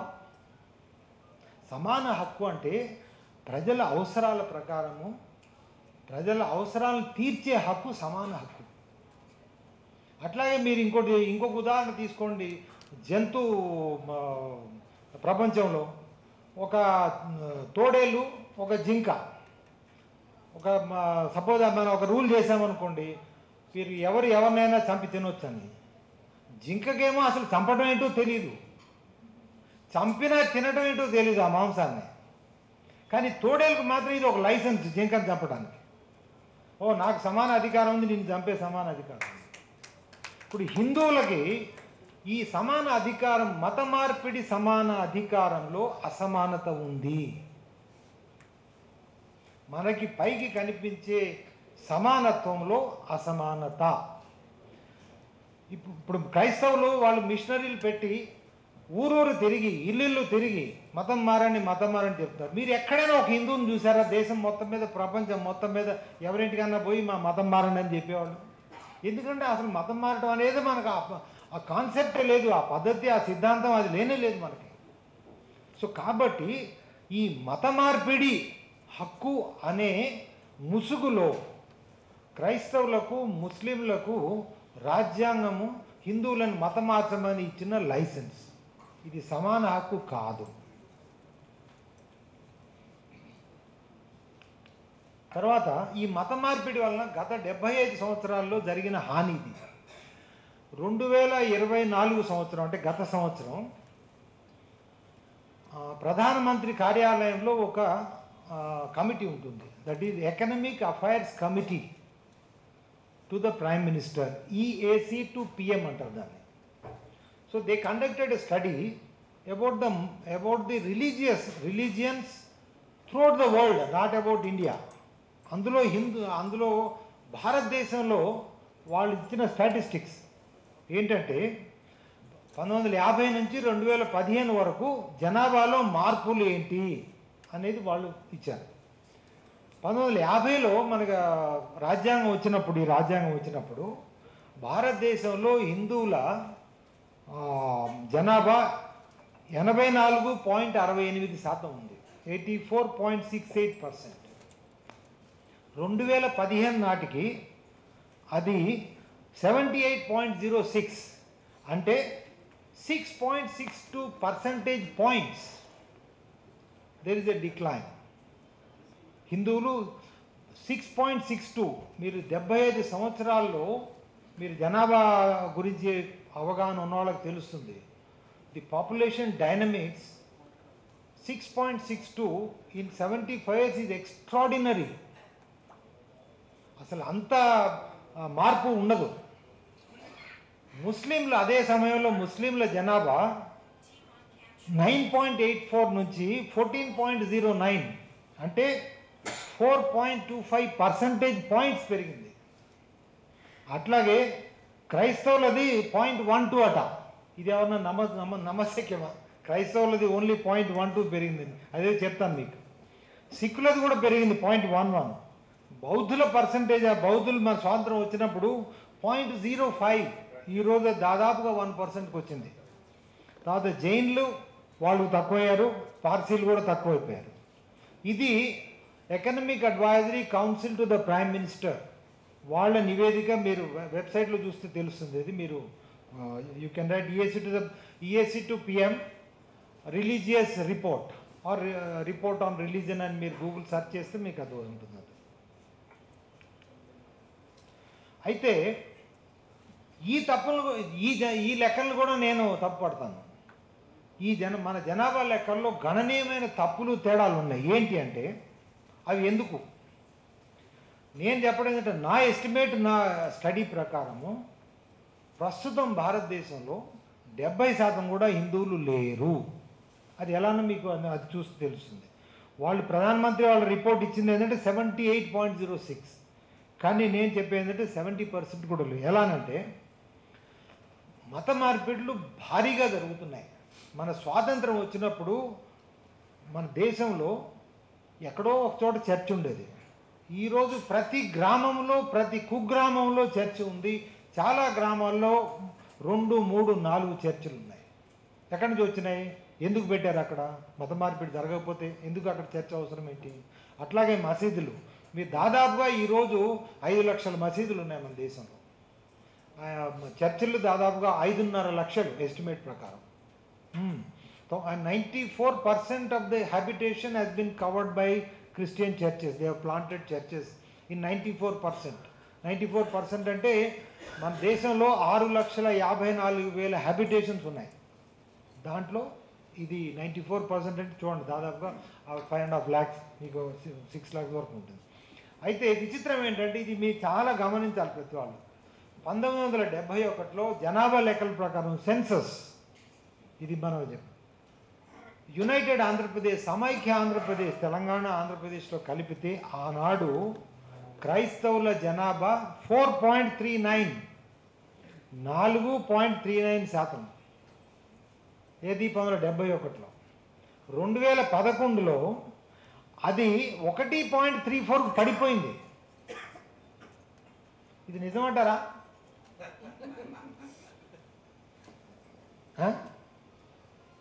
ఎందుకు పడిపోయిందంటే దీనికి చాలా కారణం ఉంది. There is a Catholic bishops conference of India అని ఒకటి ఉంది. తర్వాత ది పాపల్ బుల్స్ అని దే ఇష్యూ, ది పోప్ ఇచ్చిన ఆర్డర్స్ని పాపల్ బుల్స్ అంటారు. That is actually the Latin term. So వాళ్ళు అప్పుడు ఏంటంటే ఆ టైంలో వాళ్ళు ఒక నిర్ణయం తీసుకున్నారు, ఇది చర్చ్. ఇప్పుడు మనం మతం మార్చిన తర్వాత మనం జనాభా లెక్కల్లో కానీ ప్రభుత్వ గణాంకాల్లో కానీ మనం కనుక మన క్రైస్తవులని చెప్తే అక్కడ ప్రజల్లో ఇది హిందువుల్లో వ్యతిరేకత వస్తుంది. అట్లాగే మీరు పేరులో కూడా కనుక క్రైస్తవ పేరు పెట్టుకుంటే జాను అబ్రహాము ఇలాంటివి పెట్టుకున్నా కానీ ఇది వస్తుంది. మనం చాప కింద నీళ్ళలాగా కలిసిపోవాలి ఉండాలి అంటే హిందూ పేర్లే ఉండాలి. పైకి కనిపించే అన్నీ కూడా హిందువే ఉండాలి. హిందూ వస్త్రాలు, బొట్లు, కట్టు బొట్టు అనేది ఉండాలి. గణాంకాల్లో ఎక్కడా కూడా మనం క్రైస్తవులు అని చెప్పకూడదు అని ఆ నిర్ణయం చేశారు. ఆ తర్వాత 1971 నుంచి మీరు క్రైస్తవ జనాభా పడిపోతుంది, కానీ మీరు చర్చిలు పెరిగిపోతున్నాయి, రాష్ట్రాలు, జిల్లాలు, గ్రామాల్లో క్రైస్తవులు పెరిగిపోతున్నారు. సో కాబట్టి నేను చెప్పే ఏంటంటే ఈవెన్ ఆ 78.06% ఏదైతే EAC to the prime minister office చెప్పిందో హిందూ జనాభా అది తప్పు. ఆ తర్వాత మీరు పంజాబ్ వెళ్ళండి, మీరు సిక్కుల్లో కనిపించే పగడి ఎంత పెట్టుకొని ఉంటారు కదా, మీరు లోపల మీరు వాడు క్రాస్ ఉంటుంది. ఎంతోమంది మీ పక్కన వచ్చి కలిసి మీరు మతం మారని చెప్తారు, బయటికి మాత్రం సిక్కుల్లానే ఉంటారు. పంజాబ్లో నేను దేశంలో అన్ని రాష్ట్రాల్లో వెళ్ళాను, దాదాపుగా చాలా రాష్ట్రాల్లో నివసించాను కూడా. నేను మణిపూర్లో ఉన్నాను, కలకత్తాలో, బెంగాల్లో ఉన్నాను, తమిళనాడులో ఉన్నాను, కర్ణాటకలో ఉన్నాను, బాంబేలో ఉన్నాను, చండీగఢ్లో ఉన్నాను, ఢిల్లీలో ఉన్నాను. సో కాబట్టి నాకు దేశం గురించి బాగా అంటే అవగాహన ఉంది ప్రతి ప్రాంతంలో. సో మీరు బయటికి కనిపించే ఆ సర్దార్జీలు ఎవరైతే సిక్కులు ఉన్నారో వాళ్ళు చాలామంది దాదాపుగా 15-20% పంజాబ్ పాపులేషన్ ఈరోజు క్రైస్తవులు. ఎందుకంటే దానికి ఒక కారణం ఉంది. పంజాబ్లో ఎందుకో కానీ పంజాబీస్ అందరూ కెనడా వెళ్ళాలని చూస్తారు. కెనడా పోవాలంటే ఈ క్రైస్తవ ఇది మిషనరీలు వాళ్ళు సాయం చేస్తారు. వాళ్ళు ఎప్పుడు సాయం చేస్తారు? మీరు మతం మారిస్తే. ఒక మనిషిని పంపించాలంటే మిగిలిన కుటుంబం మతం మారితే వాళ్ళని తేలిగ్గా అక్కడికి కెనడా పంపిస్తున్నారు. అందుకోసం మీరు కెనడాలో ఉన్న సిక్కులు కూడా దాదాపుగా 50% వాళ్ళు క్రైస్తవులే, కాకపోతే పగడి గిడి అన్నీ పెట్టుకుని ఉంటారు. సో నా ఉద్దేశం, నా అంచనా ప్రకారం కనీసం 10% లేకపోతే 15% ఈ మధ్యలో క్రైస్తవ జనాభా భారతదేశంలో ఉంది. ఈరోజు జనాభా లెక్కలు చూపించినట్టు 2% కాదు. తర్వాత 2016 16 నవంబర్ 2016న కేంద్ర మంత్రి కిరణ్ రిజిజు ఆయన రాజ్యసభలో ఒక ప్రకటన చేశారు. ఏంటంటే మన దేశంలో బంగ్లాదేశ్ నుంచి వచ్చిన వాళ్ళు దాదాపుగా 2 కోట్ల మంది అక్రమ వలసకారులు ఉన్నారు అని. ఈ అక్రమ వలసకారులు జనాభా లెక్కల్లోకి రారు. అంటే ముస్లింల జనాభా కూడా ఏదైతే మన జనాభా లెక్కలు చూపిస్తాయో అది కూడా తప్పు. తర్వాత మన జనన రేట్ల వ్యత్యాసం అంటే fertility rate are birth rate today ఈరోజు ఇంకోటి ఇప్పుడు మన జనాభా సపోజ్ ఎంత జనాభా ఉందో అంతే జనాభా ఆ స్టాండర్డ్గా ఉండాలంటే ప్రతి దంపతులకి 2.1 చిల్డ్రన్ ఉండాలి. అంటే దీని సగటున అంటే ప్రతి every couple must have 2.1 children. అది ఉంటే ఆ పాపులేషన్ స్టేబుల్ అంత ఉంటారు. కానీ ఈరోజు హిందువుల్లో బర్త్ రేట్ ఈజ్ 1.9. అంటే మనకి రిప్లేస్మెంట్ లెవెల్ కూడా మనకు పాపులేషన్ లేదు. మీరు గమనించండి, మన బంధువుల్లో ముందు వాళ్ళకి 2 పిల్లలు 4 పిల్లలు ఉంటారు, వాళ్ళకి 2 కలిపి 2 ఉంటారు, ఇప్పుడు వాళ్ళ పిల్లలకి ఒకళ్ళే. సో మీరు అది ఇన్వర్టెడ్ పిరమిడ్ అయిపోతుంది. సో ఒకటి జనరేట్ల వ్యత్యాసం. అట్లాగే ముస్లింల ఇది birth rate is higher. People say it is now 2.4, but earlier it was 4.4. They say that there is a substantial reduction. Even 2.4 is much higher. So తర్వాత నాస్తికులు చాలామంది ఉన్నారు. ఎక్సెప్ట్ ఆ 2011 పాపులేషన్లో ఒకటి ప్రత్యేక కాలం పెట్టారు, ఏంటంటే ఏ మతానికి చెందని వారు అని పెట్టారు. కానీ అదర్వైజ్ మొదటి నుంచి కూడా నాస్తికులు అందరినీ హిందూ పేరు కనుక కనిపిస్తే వాళ్ళని హిందువులుగానే పరిగణలోకి తీసుకొని లెక్కలో వేసేసారు. సో వీళ్ళందరినీ తీసేస్తే మనకి ఈనాడు భారతదేశంలో 70% కాదు కదా 65% ఉంటుందని కూడా నాకు నమ్మకం లేదు హిందూ జనాభా.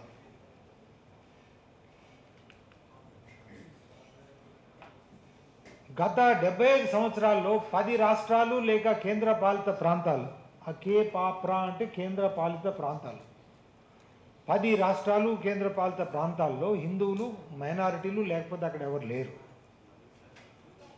అట్లాగే మనకి ఇప్పుడు 850 ఏదో జిల్లాలు ఉన్నాయి దేశం మొత్తం మీద. అందులో దాదాపుగా 200 జిల్లాల్లో హిందువులు మైనారిటీలు, వేల కొద్ది గ్రామాల్లో హిందువులు, కొన్ని గ్రామాల్లో అసలు హిందువులే ఉండరు, కొన్ని గ్రామాల్లో మైనారిటీలు. అయితే ఇంత మార్పు జరిగినా కానీ హిందువులలో కానీ హిందూ సమాజంలో కానీ లేకపోతే ప్రభుత్వంలో కానీ పూర్తి స్తబ్దత, నిర్లిప్తత, అసలు ఏమి పట్టించుకున్నట్టు ఏమి జరగట్లేదు, అంత బాగానే ఉందని ఆలోచన ఉంది. ఇప్పుడు జనాభా అందులో మార్పులు అరిథమెటిక్ ప్రోగ్రెషన్ ఉంటుంది, arithmetic digression or decline or progression అనేది ఉండదు. అంటే అరిథమెటిక్ అంటే ఇప్పుడు 2 + 2 + 2 అంటే ప్రతిదానికి అదే సంఖ్యను మనం కూడించుకుంటూ పోవడం లేకపోతే తీసివేత చేయటం. సపోజ్ 2 ఉందనుకో, 2కి 2 కలిపితే 4, 4కి 2 కలిపితే 6, 6కి 2 కలిపితే 8. సో ఇది అరిథమెటిక్ ప్రోగ్రెషన్. జమెట్రిక్ ప్రోగ్రెషన్ గణాంక రీతిలో ఏంటంటే అది గణాంకమేనా రేఖాగణిత ప్రకారము అదేంటంటే 2 × 2 4, 4 × 2 8, 8 × 2 16, 16 × 2 32, 32 × 2 64. ఈ రీతిలో పెరుగుద్ది. కొన్ని కారణాల వల్ల even it goes in exponential form. Exponential అంటే 2 to the power of 1, 2 to the power of 2, 2 to the power of 3, 2 to the power of 4, 5. అది ఆ విధంగా పెరుగుతున్నట్టు, అంటే ఎక్స్ట్రాడినరీగా గ్రోత్ ఉంటుంది. సో అది ఆ మార్పు అది పెరగటమైనా తగ్గటమైనా కానీ ఇదే రీతిలో జరుగుతుంది. That means it goes as per the రేఖాగణిత ప్రకారం జియోమెట్రిక్ ప్రపోర్షన్లో వెళ్తుంది, లేకపోతే సమ్టైమ్స్ ఎక్స్పోనెన్షియల్గా వెళ్తుంది. సో మీరు 75 సంవత్సరాల్లో మీరు ఇంత జనాభా మనది హిందువులు తక్కువైతే వచ్చే 25 ఏళ్లలో దానికంటే 2 ఇంతలు తక్కువ అవుతుంది. 25 ఏళ్ళలోనే. ఆ తర్వాత వచ్చే 10 ఏళ్లలో ఇంకా 4 ఇంతలు తక్కువ అవుతున్నట్టు. So the decline will be extraordinarily sharp. So కాబట్టి నా అంచనా ప్రకారం ఇదే పరిస్థితి కొనసాగితే 2040కి భారతదేశంలో హిందూ అనేవాడు ప్రధానమంత్రి కాలేడు. చాలా రాష్ట్రాల్లో ముఖ్యమంత్రి కాలేడు 2040. ఒకవేళ ఏదో అటు ఇటు చేసుకొని కూటములని అవన్నీ చేసుకొని అయినా కానీ 2050 తర్వాత అసాధ్యం. 2100కి భారతదేశము క్రిస్టో ఇస్లామిక్ కంట్రీగా అవుతుంది. అంటే ఒకప్పుడు లెబనాన్ ఉండేది మిడిల్ ఈస్ట్లో. Now Lebanon has become Muslim majority. Earlier they were 50-50.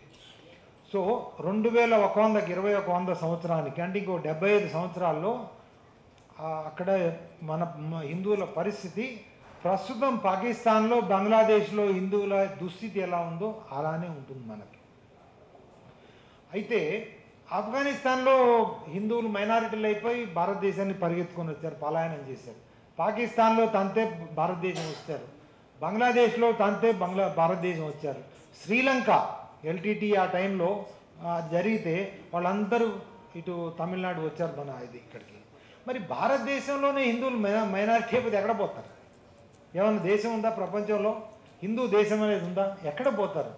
ఇది నేను చెప్పేది ఏంటంటే రాజకీయానికి సంబంధించింది కాదు, ఇది మన అస్తిత్వానికి సంబంధించింది. It's a question of our existence, it's a question of our survival. Hinduism ఉంటేనే సార్ చెప్పినట్లు భారతదేశంలో హిందూ మెజారిటీ ఉంటేనే బౌద్ధం పెరుగుతుంది, బౌద్ధం ఉండగలదు, జైనం ఉండగలదు, సిక్కిజం ఉండగలదు, ఈవెన్ కమ్యూనిస్టులు కూడా. హిందూ ధర్మం లేకపోతే కమ్యూనిస్టులు ఉండలేరు. మీరు జ్యోతి బసు ఎక్కడి నుంచి తెలుసా? జ్యోతి బసు మీరు బంగ్లాదేశ్ నుంచి. జ్యోతి బసు పశ్చిమ బెంగాల్కి 30 సంవత్సరాలు ఆయన ముఖ్యమంత్రి చేశారు. మన భారతదేశం విభజన జరిగిన తర్వాత ఆయన అక్కడి నుంచి ఆయన తరిమేస్తే ఇండియా వచ్చి ముఖ్యమంత్రి అయ్యారు. అక్కడ ఎందుకు కాలేదు మరి? అట్లాగే కుల్దీప్ నాయర్ అని ఉండేది ఒక జర్నలిస్ట్, సీనియర్ జర్నలిస్ట్, అంత పాత్రికేయులు ఉన్నారు కదా. ఆయన ఎప్పుడు ఆగస్టు 14న పోయి అత్తారి బార్డర్లో ఆయన ఏది మన క్యాండిల్స్ వెలిగిస్తుండేది. ఆయన కూడా ఆయన్ని అక్కడ నుంచి తరిమేశారు. మరి ఆయన కూడా కమ్యూనిస్ట్గా ఎందుకు వచ్చారు ఇక్కడికి? I think Harkishan Singh Surjeet CPM general secretary కూడా ఐ థింక్ ఆయనకు కూడా పాకిస్తాన్తోనే ఉన్నట్లుంది, నాకు పూర్తిగా అవగాహన లేదు. అంటే ఈ దేశంలో కమ్యూనిజం నిలబడాలన్నా కానీ మీకు కావాల్సింది హిందూ ధర్మం. ఎందుకంటే హిందూ ధర్మము మర్రి చెట్టు లాంటిది. మర్రి చెట్టు మీద అన్ని రకాల జీవరాశులు, అన్ని రకాల చెట్లు అక్కడ బతకగలవు. కానీ యూకలిప్టస్ దగ్గర ఏమన్నా ఒక బతుకుదా, అది పండు ఇవ్వదు, అది నీడ ఇవ్వదు, పండు ఇవ్వదు. దానివల్ల మా భూగర్భ జలాలు తక్కువైపోతుంది తప్పిస్తే అది ఎందుకు ఉపయోగం లేదు. సో కాబట్టి ఈ మర్రి చెట్టును మనం రక్షించుకుంటేనే మన దేశంలో వామపక్షమైన నిలబడుతుంది, లేకపోతే ఇది జైనమైన నిలబడుతుంది. అన్ని మతాలు సురక్షితంగా, అన్ని భావజాలాలు సురక్షితంగా ఉండాలంటే ఈ దేశం హిందూ మెజారిటీగా ఉండాలి.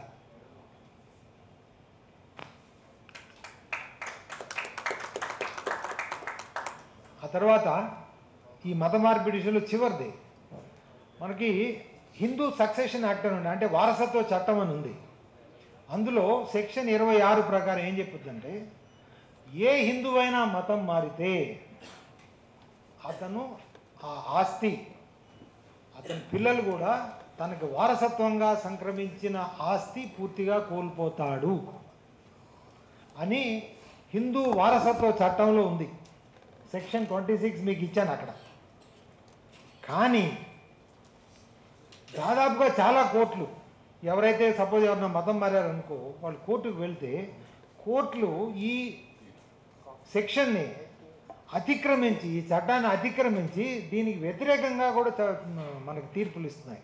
అంటే కోర్టులు కూడా మత మార్పిడిని ప్రోత్సహిస్తున్నాయి వాళ్ళ వాళ్ళ తీర్పులు నిర్ణయాల ద్వారా. చట్టానికి వ్యతిరేకంగా ఇచ్చిన తీర్పులు. ఉదాహరణకి రీసెంట్గా బాంబే హైకోర్టు ఒక ఇలాంటి జడ్జిమెంట్ ఇచ్చింది. అంతకుముందు గుజరాత్ హైకోర్టు ఒకటి ఇచ్చింది. రెండవది గుళ్ళను నిర్వహించుకునేది. మనము మత స్వేచ్ఛలో ముఖ్యమైనది ఏంటంటే మత సంస్థల్ని ఆ మతం వాళ్ళు నడుపుకోగలరా లేదా ప్రభుత్వ ప్రమేయం లేకుండా. ఇది ఆర్టికల్ 26 చెప్తుంది, బాగానే ఉంది. ఇది కూడా సేమ్ తెలుగులో ఉంది కాబట్టి మనకు అర్థం కాదు ఈ తెలుగు. సో దాన్ని ఇంగ్లీష్లో చూసుకుందాం. అయితే ఇందులో కూడా బాగానే ఉంది, ఇందులో మనకి తప్పుపట్టాల్సింది ఏం లేదు. అయితే మరి జరుగుతుంది ఏంటి? ఇది వివిధ మతాల ప్రార్థన పరిస్థితి ఏంటంటే, మత సంస్థలు ప్రభుత్వ నియంత్రణలో ఉన్నాయా? మీరు హిందూదైతే అవును, క్రైస్తవులైతే కాదు, ముస్లింలైతే కాదు. మరి కొత్త మత సంస్థల్ని ప్రభుత్వం తీసుకోవచ్చా, అంటే కబ్జా చేయొచ్చా? అవును. హిందూ దేవాలయాలు అయితే, హిందూ మఠాలు అయితే తీసుకోవచ్చు, కానీ చర్చిలు మసీదులు అయితే తీసుకోవడానికి వీలు లేదు. అట్లాగే మత సంస్థల్ని ప్రభుత్వం నిర్వహిస్తాయా? అవును. హిందూ సంస్థల్ని, హిందూ దేవాలయాలనే ప్రభుత్వ కబ్జాలో ఉన్నాయి. సో ఈ విధంగా మీరు ఏది చూసినా కానీ, బాబు అది కిందికి వచ్చి కొంచెం పైకి లేపుతావా? అట్లే ఉందా? ఆగులే, నువ్వు ఆగు, నేను చూస్తాను. అది కింద ఇంకా ఉన్నాయి. సో కాబట్టి మీరు ఏ కోణం నుంచి చూసినా కానీ హిందువులకి తమ మత సంస్థలని, తమ దేవాలయాల్ని, తమ మఠాలని స్వతంత్రంగా ప్రభుత్వ ప్రమేయం లేకుండా నిర్వహించుకునే హక్కు రాజ్యాంగం ఇచ్చినా కానీ దాన్ని లౌకికవాద ప్రభుత్వాలు హరించాయి.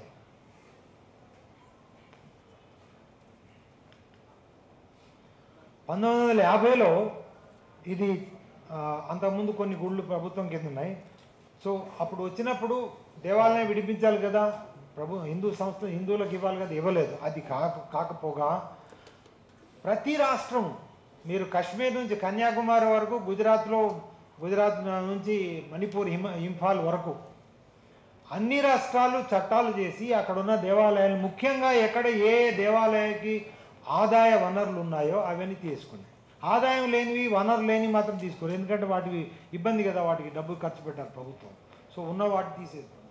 ఆ విధంగా చూస్తే ఇప్పుడు బీజేపీ ప్రభుత్వం 2019లో చార్ధామ్ అని ఒక మనకి పిలిగ్రిమేజ్ సర్క్యూట్ ఉంటుంది ఉత్తరాఖండ్లో.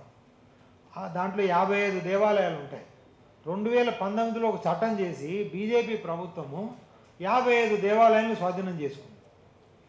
మొన్న 3 నెలల క్రితం ఉత్తరప్రదేశ్ ప్రభుత్వము ఒక ఆర్డినెన్స్ ఇష్యూ చేసి బంకే బిహారీ దేవాలయం అని శ్రీకృష్ణుడి దేవాలయం మథురాలో 2 ప్రాముఖ్యమైన దేవాలయాలు ఉంటాయి. ఒకటి జన్మస్థానం, కృష్ణ జన్మస్థానం, రెండోది బంకే బిహారీ. ఆ బంకే బిహారీ దేవాలయాన్ని స్వాధీనం చేసుకుంది. ఇది బీజేపీ ప్రభుత్వాలు చేస్తుంది. సో ఈ విధంగా అన్ని ప్రభుత్వాలు చేస్తూనే ఉన్నాయి. అయితే ఇది ప్రభుత్వమే కాదు, ఈవెన్ కోర్టులు కూడా చేస్తున్నాయి. మీకు విచిత్రం ఏంటంటే 2011లో సుప్రీంకోర్టు ముందు ఒక కేసు వెళ్ళింది. ఏంటంటే మీకు గుర్తు చేసుకుంటే పద్మనాభ స్వామి దేవాలయం ఉంది మన త్రివేంద్రంలో. అక్కడ ఉన్న ఆ భూగర్భం లోపల అది ఆ దేవాలయం కింద ఉన్న దాంట్లో 1,00,000 కోట్ల విలువ చేసే ఆభరణాలు, నగలు, మణిమాణిక్యాలు ఇవన్నీ ఉన్నాయని దాని మీద ఒక రిపోర్ట్ ఉంది. అయితే ఆ విషయం సుప్రీంకోర్టు దాకా వెళ్ళింది.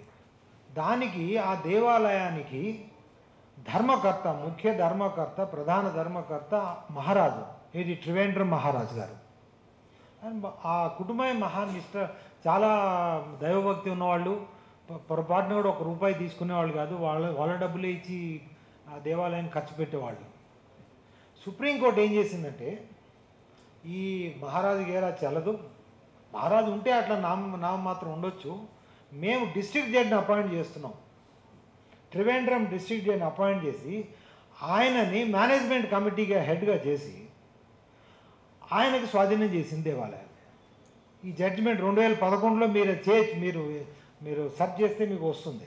2011 అంటే ఒకటి ప్రభుత్వ కబ్జా, ఇంకొకటి న్యాయ వ్యవస్థ కబ్జా. అంటే ఎవడికి దొరికింది వాడు హిందువులది దోచుకోవడమే, కబ్జా చేయటమే. అంటే మనం అయ్యా నాకు అన్యాయం జరుగుతుందని మనం కోర్టుకు వెళ్తే అది మనకున్న ఆ ఆస్తిని మొత్తం వాళ్ళు కోర్టు తీసేసుకున్నట్లు. సో ఇది ఏమి న్యాయము, ఏమి హక్కు?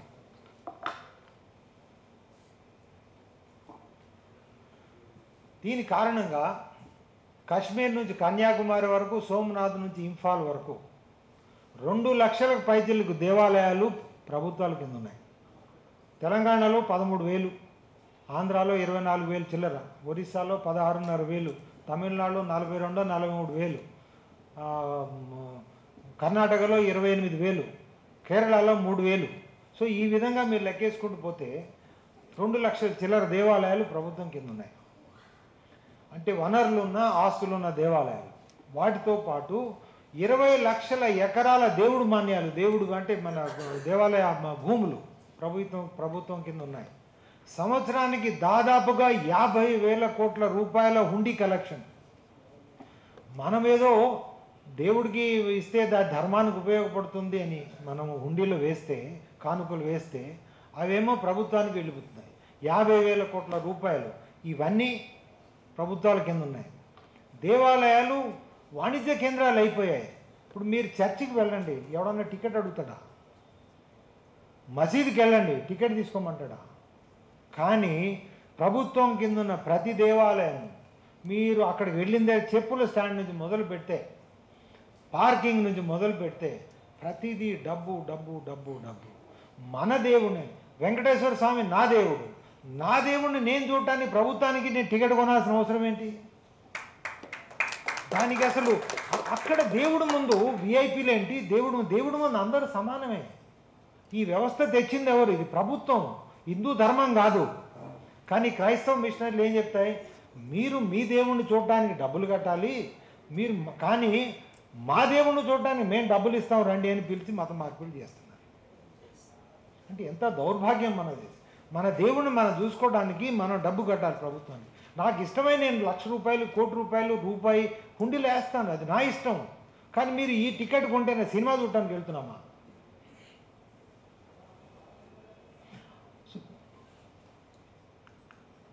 తర్వాత ప్రజా వనరులు, నిధులు, సంక్షేమాలపై హిందువులకు సమాన హక్కులు ఉన్నాయా? ఇది ఆర్టికల్ 27 ప్రకారం. ఆర్టికల్ 27 ఏం చెప్తుందంటే ఎలాంటి ఒక మతాన్ని ప్రోత్సహించడానికి కానీ, ఒక మతానికి ప్రత్యేకంగా ఏమైనా వనరులు ఏర్పాటు చేయడం కానీ, ఎలాంటి పన్నులు కానీ అది వేయరాదు అని ఆర్టికల్ 27 చెప్తాం. ఆర్టికల్ 27 చెప్తుంది. తెలుగు కింది చదవండి, మీకు తెలుగు అనిపిస్తుంది. సో ఇది బాగానే ఉంది, ఇందులో తప్పులేదు. కానీ జరిగేదేంటి, జరుగుతున్నది ఏంటి? కేంద్ర ప్రభుత్వంలోనే ఇది కేవలం అల్పసంఖ్యాకులకు మాత్రమే ఇన్ని సంస్థలు ఉన్నాయి. మైనారిటీ అఫైర్స్ అనేది ఒక ప్రత్యేక శాఖే ఉంది, మంత్రిత్వ శాఖ. దానికి ఒక మంత్రి, దానికి ఒక సెక్రటరీ, దానికి ఒక హంగులు అన్నీ ఉన్నాయి. అట్లాగే national commission for minorities, Waqf board, Haj Samiti, national minority development finance corporation, national work development corporation. So ఈ విధంగా ఎన్నో ఉన్నాయి. మరి దేశంలో హిందువులు కూడా పౌరులే కదా, హిందువులకి ఏమైనా ఉన్నాయా? ఏదైనా ఒక్క సంస్థ చూపించండి ప్రభుత్వం కింద ఇది హిందూ మతానికి సంబంధించింది అనేది. ఏ ఒక్కటి లేదు. ఫైనాన్స్ కార్పొరేషన్ లేదు, ఒక బోర్డు లేదు, ఒక మంత్రిత్వ శాఖ లేదు, ఏమి లేదు. దీనికి అంతా ఖర్చు ఎక్కడి నుంచో వెళుతుంది? మన సెక్యులర్ ప్రజానిధుల నుంచి వెళ్తున్నాయి. ఇది మీరు చూడండి, 2014-15 నుంచి, అంటే ఈ ప్రభుత్వ హయాంలో, అంతకుముందు కూడా ఉంది ఇక్కడ. అదే కేంద్ర ప్రభుత్వము 42,382 కోట్లు ప్రజానిధులు, అంటే లౌకిక ప్రజానిధులు కేవలం మైనారిటీల సంక్షేమానికి, మైనారిటీలు అంటే క్రైస్తవులు, ముస్లింల సంక్షేమానికి ఇచ్చింది. మరి హిందువులకు సంక్షేమం అవసరం లేదా అంటే, హిందూ మత ఆధారిత సంక్షేమం అవసరం లేదా అంటున్నాను. ఇప్పుడు ఎస్సీలు, ఎస్టీలు, బీసీలు ఆ విధంగా వేరు. మత పేరుతో, మత ఆధారంగా హిందువులకు అవసరం లేదా? కానీ ఏం లేదు. తర్వాత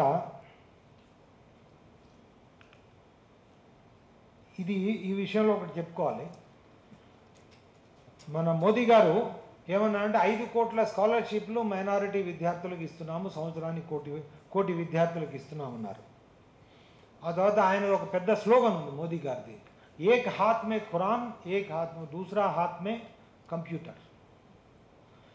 మరి ఆ మాట హిందువులకు కూడా చెప్పొచ్చు కదా, ఏక్ హాత్ మే గీతా, దూసరా హాత్ మే కంప్యూటర్. అది చెప్పరు.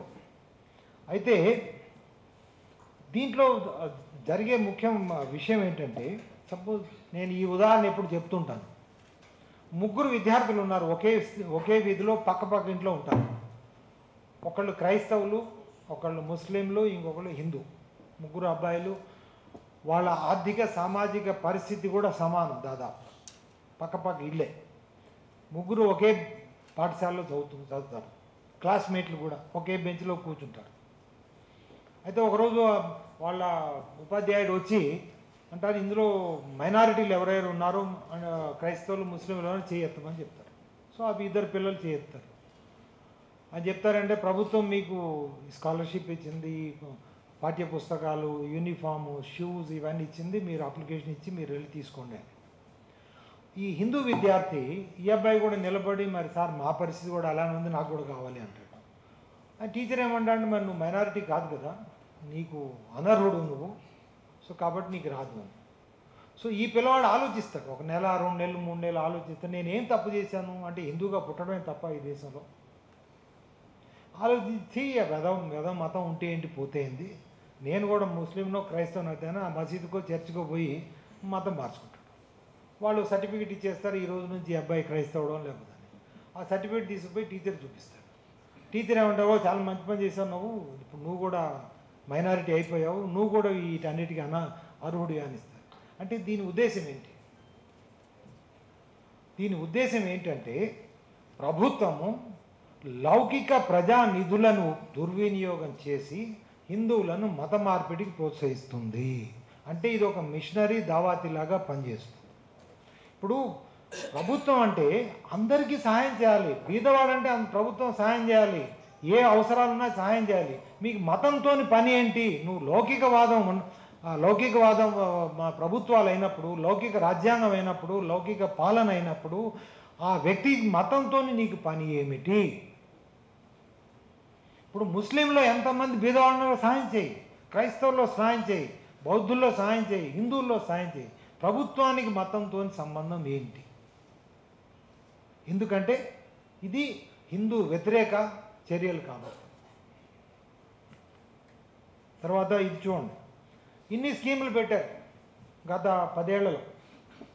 ఈ స్కీములు అన్నిటికీ హిందువులు అనర్హులు, కానీ దీనికి కరెస్పాండింగ్గా హిందూ స్కీములు అనేది ఒక్కటి లేవు. ఇప్పుడు ఓకే, నేను ముస్లింలకి పెడుతున్నాం, క్రైస్తవులకి పెడుతున్నాం, హిందువులకి పెడుతున్నాం అంటే ఇబ్బంది లేదు. కానీ కేవలం ఒక మత వర్గీయులకి పెట్టడం, ఇది లౌకికవాదం ఏ విధంగా అవుతుంది?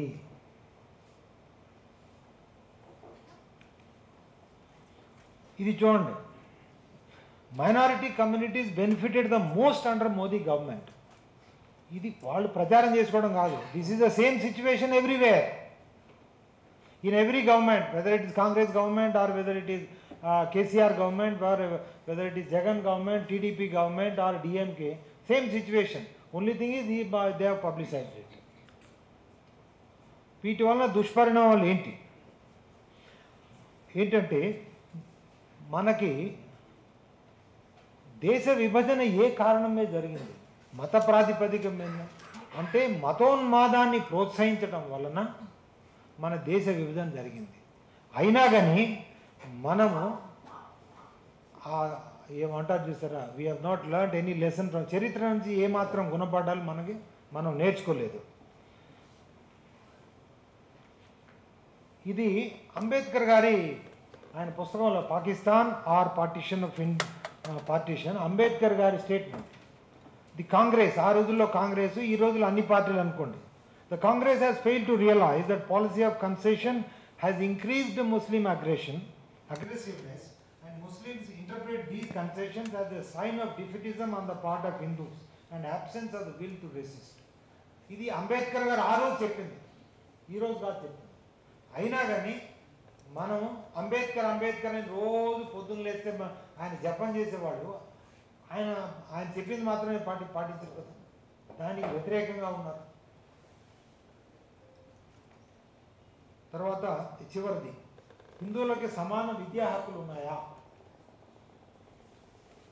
ఇది అధికరణం 29, అంటే ఆర్టికల్ 29. ఇదేం చెప్తుంటే protection of interest of minorities. మీరు చూడండి heading, only interest of minorities, there is no word about Hindus. ఆ తర్వాత రెండోది విచిత్రం ఏంటంటే హిందువులు మైనారిటీ అయినా కానీ ఇది వర్తించదు. మళ్ళీ సపోజ్ ఏదన్నా రాష్ట్రంలో కానీ ప్రాంతంలో కానీ హిందువులు మైనారిటీ లేరనుకోండి, ఈ ఆర్టికల్ మళ్ళీ వర్తింపజేయరు. ఇది దీనివల్ల ఏంటి, ఇప్పుడు ప్రభుత్వానికి మతమే లేనప్పుడు ఒక దంపతులకి పిల్లలు లేరు, కానీ వీడు నా పెద్దవాడు, వీడు నా చిన్నవాడు ఎలా చెప్తారు? పిల్లలు ఉంటేనే కదా పెద్దవాడు చిన్నవాడు అనేది. అసలు ప్రభుత్వానికి మతమే లేనప్పుడు ఇది అధిక సంఖ్యాక మతం, ఇది అల్పసంఖ్యాక మతం అనేది ఇది చాలా విచిత్రం. ప్రపంచ రాజ్యాంగాలలో ఎక్కడా కూడా ఇది లేదు. మీరు అమెరికా పోండి, యూకే పోండి, ఫ్రాన్స్ పోండి, ఏ డెమోక్రసీలో ఏ ప్రజాస్వామ్య వ్యవస్థలో కూడా మీరు మైనారిటీ మెజారిటీ అనే సిస్టమే ఉండదు. It's a peculiar of India. అది ఎక్కడ ఉంటుందంటే, ఒకవేళ ఒక దేశంలో అధికారిక మతం ఒకటి ఉందనుకోండి, మిగిలినవి మైనారిటీ అని వాళ్ళు వర్గీకరిస్తారు. ఇప్పుడు శ్రీలంకలో బుద్ధిజం ఈజ్ ద మెజారిటీ, మిగిలిన రిలీజియన్స్ మైనారిటీ. కానీ ఇండియాలో అసలు అధికారికంగా అఫీషియల్ రిలీజియన్ లేనప్పుడు how can you say that no there are this is majority and that is minority? ఆ తర్వాత ఈ సెక్యులరిజాన్ని మనకు ప్రస్తుతం కనిపించేదంటే ఆ గ్రాఫిక్లో సెక్యులరిజం అనేది ఒకవైపు ప్రభుత్వం, ఇంకోవైపు మైనారిటీలు కలిపి అది హిందువుల మీద రుద్ది ఆ భారాన్ని అంతా హిందువులే మోయాల్సి వస్తుంది. అది దాని సారాంశం అన్నట్టు. తర్వాత ఆర్టికల్ 28, ఇది విద్యా సంస్థల్లో మతబోధ చేయరాదు అని చెప్తుంది. అంటే this is called negative right. Negative right అంటే ఇప్పుడు మన ఫండమెంటల్ రైట్స్ గురించి మాట్లాడినప్పుడు పాజిటివ్ రైట్ అంటే అది నాకు హక్కు ఉంది, నెగిటివ్ రైట్ అంటే ప్రభుత్వానికి వ్యతిరేకంగా, అంటే ప్రభుత్వం ఇది చేయరాదు అని. అయితే ఇది బాగానే ఉంది, ప్రభుత్వ విద్యా సంస్థల్లో కానీ ప్రభుత్వం నుంచి ఏదన్నా ఇది గ్రాంట్స్ అది పొందిన విద్యా సంస్థల్లో ఇది చేయరాదని ఉంది. అంటే ఏంటి, మత బోధ విద్యా వ్యవస్థలో ఉండకూడదు అని, ఇది పబ్లిక్ ఎడ్యుకేషన్ సిస్టంలో. కానీ జరిగేదేంటి, ఇప్పుడు మీరు అమెరికా వెళ్ళండి, యూకే వెళ్ళండి, ఫ్రాన్స్ వెళ్ళండి, ఇటలీ వెళ్ళండి, వాటికంటే పెద్ద డెమోక్రసీ మనం కాదు కదా. అక్కడ ఆయా దేశాల ప్రాచీన గ్రంథాలని పాఠ్యాంశాలలో చెప్తారు. ఇప్పుడు ఉదాహరణకి మీకు గ్రీక్ క్లాసిక్స్ ఉన్నాయి, ఇలియడ్, ఒడిస్సీ ఇలాంటివి. వాటిని మీరు ప్రతి విద్యార్థి వాటి గురించి తెలుసు, ఎందుకంటే అవి పబ్లిక్ ఎడ్యుకేషన్ సిస్టంలో భాగంగా ఉంటాయి. కానీ మన దేశంలో ఆ ఆర్టికల్ 28ని వాడుకొని ఎలాంటి మన ప్రాచీన సాహిత్యాన్ని ఇక్కడ చెప్పడానికి వీల్లేదు. ఇప్పుడు ఉదాహరణ మీరు చూస్తే ప్రపంచంలోనే అన్నిటికంటే పురాతనమైన గ్రంథం ఋగ్వేదం. అంతకుముందు ఉండొచ్చేమో, కానీ మనకి ప్రస్తుతానికి అవైలబుల్ ఉన్నది ఋగ్వేదం. ది లాంగెస్ట్ పోయం, అన్నిటికంటే పెద్ద కావ్యం మహాభారతం. ఆ తర్వాత మన హైందవ నాగరికతలో ఎంతో వాంగ్మయం ఉంది, ప్రతి సబ్జెక్ట్ మీద ఉంది, పాలిటిక్స్ మీద ఉంది, ఆర్ట్స్, కల్చర్, లిటరేచర్, లింగ్విస్టిక్స్. మీరు పాణిని అష్టాధ్యాయి, ఈనాడు పాణిని ఇంతవరకు కూడా Panini Ashtadhyayi, the current linguistics has not surpassed Panini's Ashtadhyayi. That was the highest development we have. కానీ వీటన్నిటినీ మత గ్రంథాలు అని చిత్రీకరించి మన ప్రజా విద్యా వ్యవస్థ నుంచి దూరం చేసి అది హిందువులకి కానీ అది దూరం చేసి, తద్వారా ఏమవుతుంది, మీరు అక్కడ పక్కన బొమ్మను చూడండి, అది తిరువల్లువార్. తిరువల్లువార్ అంటే తిరు అంటే శ్రీ, వల్లు అంటే ఆయన పేరు, వార్ అంటే మనం గారు అని, తిరువల్లువార్. ఒకప్పుడు తిరువల్లువార్ బొమ్మ తమిళనాడులో ఇటువైపు ఉంది చూసారా, నామాలు, బొట్టు, జంధ్యం, కాషాయ వస్త్రాలు ఉండేది. మీరు ఈరోజు తమిళనాడు వెళ్ళి చూస్తే అదొక క్రిస్టియన్ సెయింట్ లాగా ఉంటుంది పక్కన. అంటే దిస్ ఈజ్ కాల్డ్ అహిందూకరణం, డీహిందూయిజేషన్ ఆఫ్ సొసైటీ. మన ఇంత విజ్ఞాన సంపద, వాంగ్మయం, మన నాలెడ్జ్ మొత్తం everything is banished by article 28 from public education. అందుకోసమే మనము ఒక హిందూ పిల్లవాడిని మనం ప్రభుత్వ బడికి పంపిస్తే 18వ సంవత్సరం నిండే వరకు ఒక అహిందూ అయిపోయి బయటకు వస్తున్నాడు. అంటే హిందూ కానివాడిలాగా బయటకు వస్తున్నాడు, ఆ నామమాత్రం హిందువుగా బయటకు వస్తున్నాడు. ఇది ఎక్కడ ఏ చరిత్రలో, ఏ దేశంలో, ఏ నాగరికతలో కూడా జరగని హాని మనకు జరుగుతుంది. తర్వాత ఆర్టికల్ 30, ఇది లాస్ట్. విద్యా సంస్థలని స్థాపించడానికి ఇది కేవలం మైనారిటీలకు మాత్రమే ఇది అధికారాలు, ప్రాథమిక హక్కులు ఇవ్వబడ్డాయి. చూడండి అక్కడ right of minorities to establish and administer educational institutions. So మీరు ఈ ఆర్టికల్ 28, 29, 30 చూస్తే హిందువులకు ప్రాథమిక విద్య గురించిన ప్రాథమిక హక్కు లేదు. విచిత్రం ఇది, మనకి హక్కు లేదు, మనకి ప్రాథమిక హక్కు లేదు. కానీ మీరు అనొచ్చు, మరి ఇన్ని విద్యా సంస్థలు ఏ విధంగా నడుపుతున్నాయండి? మనం నడుపుతున్నాం కదా. హక్కులు 2 రకాలు, ఒకటి ప్రాథమిక హక్కులు, రెండోది పౌర హక్కులు. That is fundamental rights, other is civil rights. ఇప్పుడు ప్రాపర్టీ మీరు చూడండి, మన రాజ్యాంగం వచ్చినప్పుడు property was a fundamental right, కానీ ఆ తర్వాత దాన్ని సవరించి దాన్ని సివిల్ రైట్ చేశారు. సో ఈరోజు నాకు ఏదైనా ఇల్లు ఉందనుకోండి, ప్రజా అవసరాల కోసం నా భూమిని, నా ఇల్లుని తీసుకోవచ్చు. కానీ ప్రాథమిక హక్కులు ఏది ఉన్నాయో ప్రభుత్వం తీసుకోవడానికి వీల్లేదు. సో అయితే హిందువులకి ఉన్నది కేవలం పౌర హక్కు మాత్రమే. నేను అందుకని చెప్పాను, హిందువులు రాజ్యాంగాన్ని గురించి అవగాహన చేసుకోవాలి అని, చదవాలి అని. హిందువులకి విద్యా విషయంలో ప్రాథమిక హక్కు లేదు, అది కేవలం మైనారిటీలు అంటే క్రైస్తవులు, ముస్లింలకు మాత్రమే ఉంది. Article 30. Article 29, negative right. Article 30 is positive right for minorities. There is no mention of Hindus anywhere. So, తద్వారా ఏమవుతుందంటే ఆర్టికల్ 28 ఏం చెప్తుంది, మీరు మతపరమైన విద్య బోధన చేయకూడదని. మతం అంటే ఏంటి? మీ పుస్తకాలన్నీ మతమే. ఋగ్వేదం నుంచి మొదలు పెడితే నీతి శాస్త్రం వరకు మొత్తం మతమే. సో కాబట్టి మీరు అవి చెప్పడానికి వీల్లేదు. కానీ మైనారిటీలు, క్రైస్తవులు, ముస్లింలు, వాళ్ళకి ఆర్టికల్ 30లో ప్రత్యేకమైన హక్కు ఇచ్చారు కాబట్టి వాళ్ళు వాళ్ళ విద్యా సంస్థల్లో చెప్పుకోవచ్చు. మరి హిందువులు కూడా ఈ విద్యా సంస్థలు పెడుతున్నాయి కదా, చెప్పుకోవచ్చు అంటే నో. ఎందుకంటే హిందువులకి ప్రాథమిక హక్కు లేదు కాబట్టి, కేవలం పౌర హక్కు మాత్రమే ఉంది కాబట్టి మీరు ప్రభుత్వం నిర్దేశించిన పాఠ్యాంశాలను మాత్రమే బోధించాలి. ఒకవేళ మీరు అలా బోధించారంటే మీకున్న గుర్తింపు అంటే రికగ్నిషన్ ఉండదు. అంటే ఆ బోర్డు సర్టిఫికెట్లు ఉండవు. ఇది బోర్డ్ ఆఫ్ సిబిఎస్ఈ కానీ, ఐసిఎస్ఈ కానీ, లేకపోతే స్టేట్ బోర్డు కానీ ఈ మీరు సర్టిఫికేట్ ఇవ్వడానికి వీల్లేదు. తర్వాత మీకు గ్రాంట్స్ ఉండవు. ప్రభుత్వం నుంచి ఏదైతే సాయం వస్తుందో అది ఉండదు. తద్వారా ఏమవుతుంది, హిందువులు స్థాపించిన విద్యా సంస్థలు మతరహిత సెక్యులర్ విద్యా సంస్థలు అయిపోతున్నాయి. కానీ క్రైస్తవులు, ముస్లింలు స్థాపించిన విద్యా సంస్థలు మతబోధ చేస్తూ మతపరమైనగా ఉంటూ ప్రభుత్వ గుర్తింపు పొందుతూ ప్రభుత్వ సహాయాన్ని, గ్రాంట్లు కూడా పొందుతున్నాయి. సో ఇదేంటంటే అమ్మ పెట్టదు, అడుగు తినేదు. అంటే నువ్వు చేయవు అంటే ప్రభుత్వం చేయదు, కానీ మేము చేస్తామంటే నువ్వు చేయడానికి వీల్లేదు. సో ఇది. ఇంకొకటి national commission for minority educational institutions. So article 30 ఏదైతే ప్రాథమిక విద్యా హక్కును మైనారిటీలకు మాత్రమే ఇచ్చిందో దాన్ని అమలు చేయడానికి కోసం ప్రత్యేకంగా ఒక చట్టాన్ని చేశారు.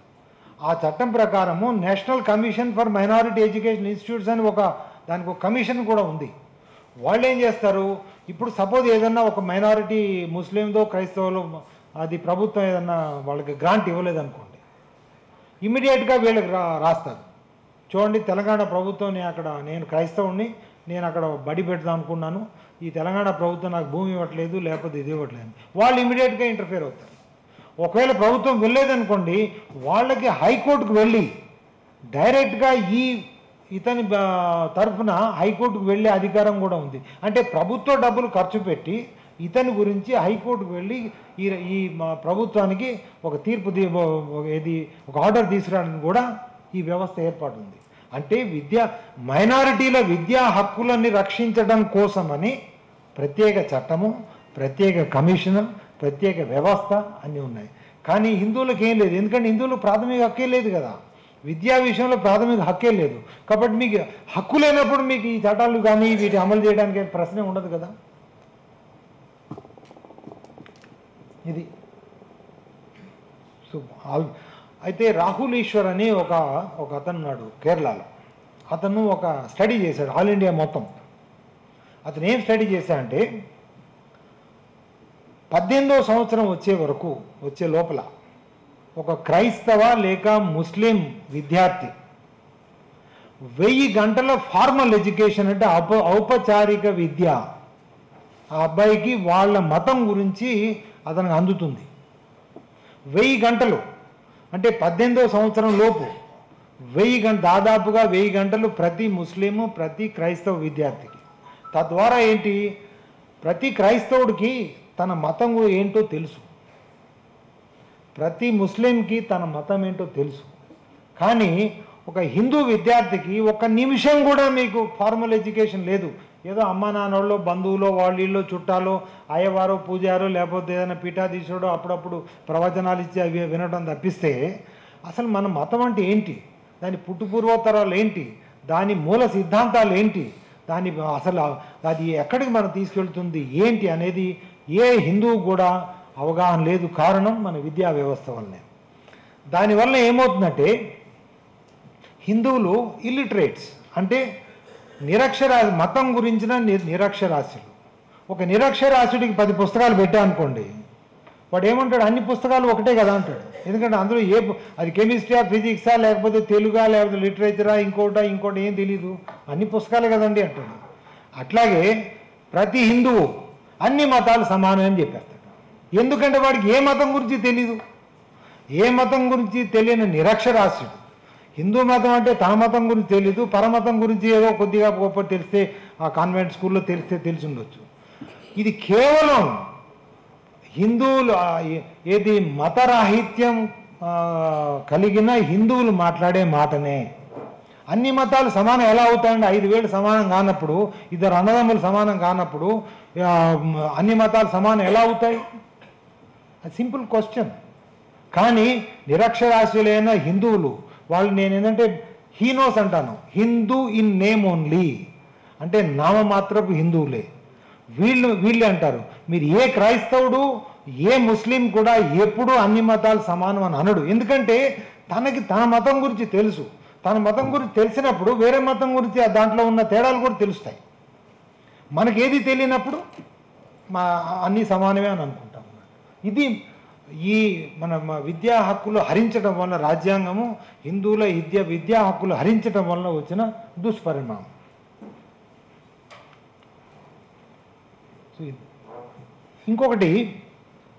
ఇంకో దుష్పరిణామం ఏంటంటే ఆర్టికల్ 25లో, అది ఇంగ్లీష్లో చూడండి, 25 క్లాజ్ 2 సబ్ క్లాజ్ బిలో ఒక ఎక్స్ప్లెనేషన్ ఉంటుంది, వివరణ ఉంటుంది హిందూ అంటే ఏంటి అని.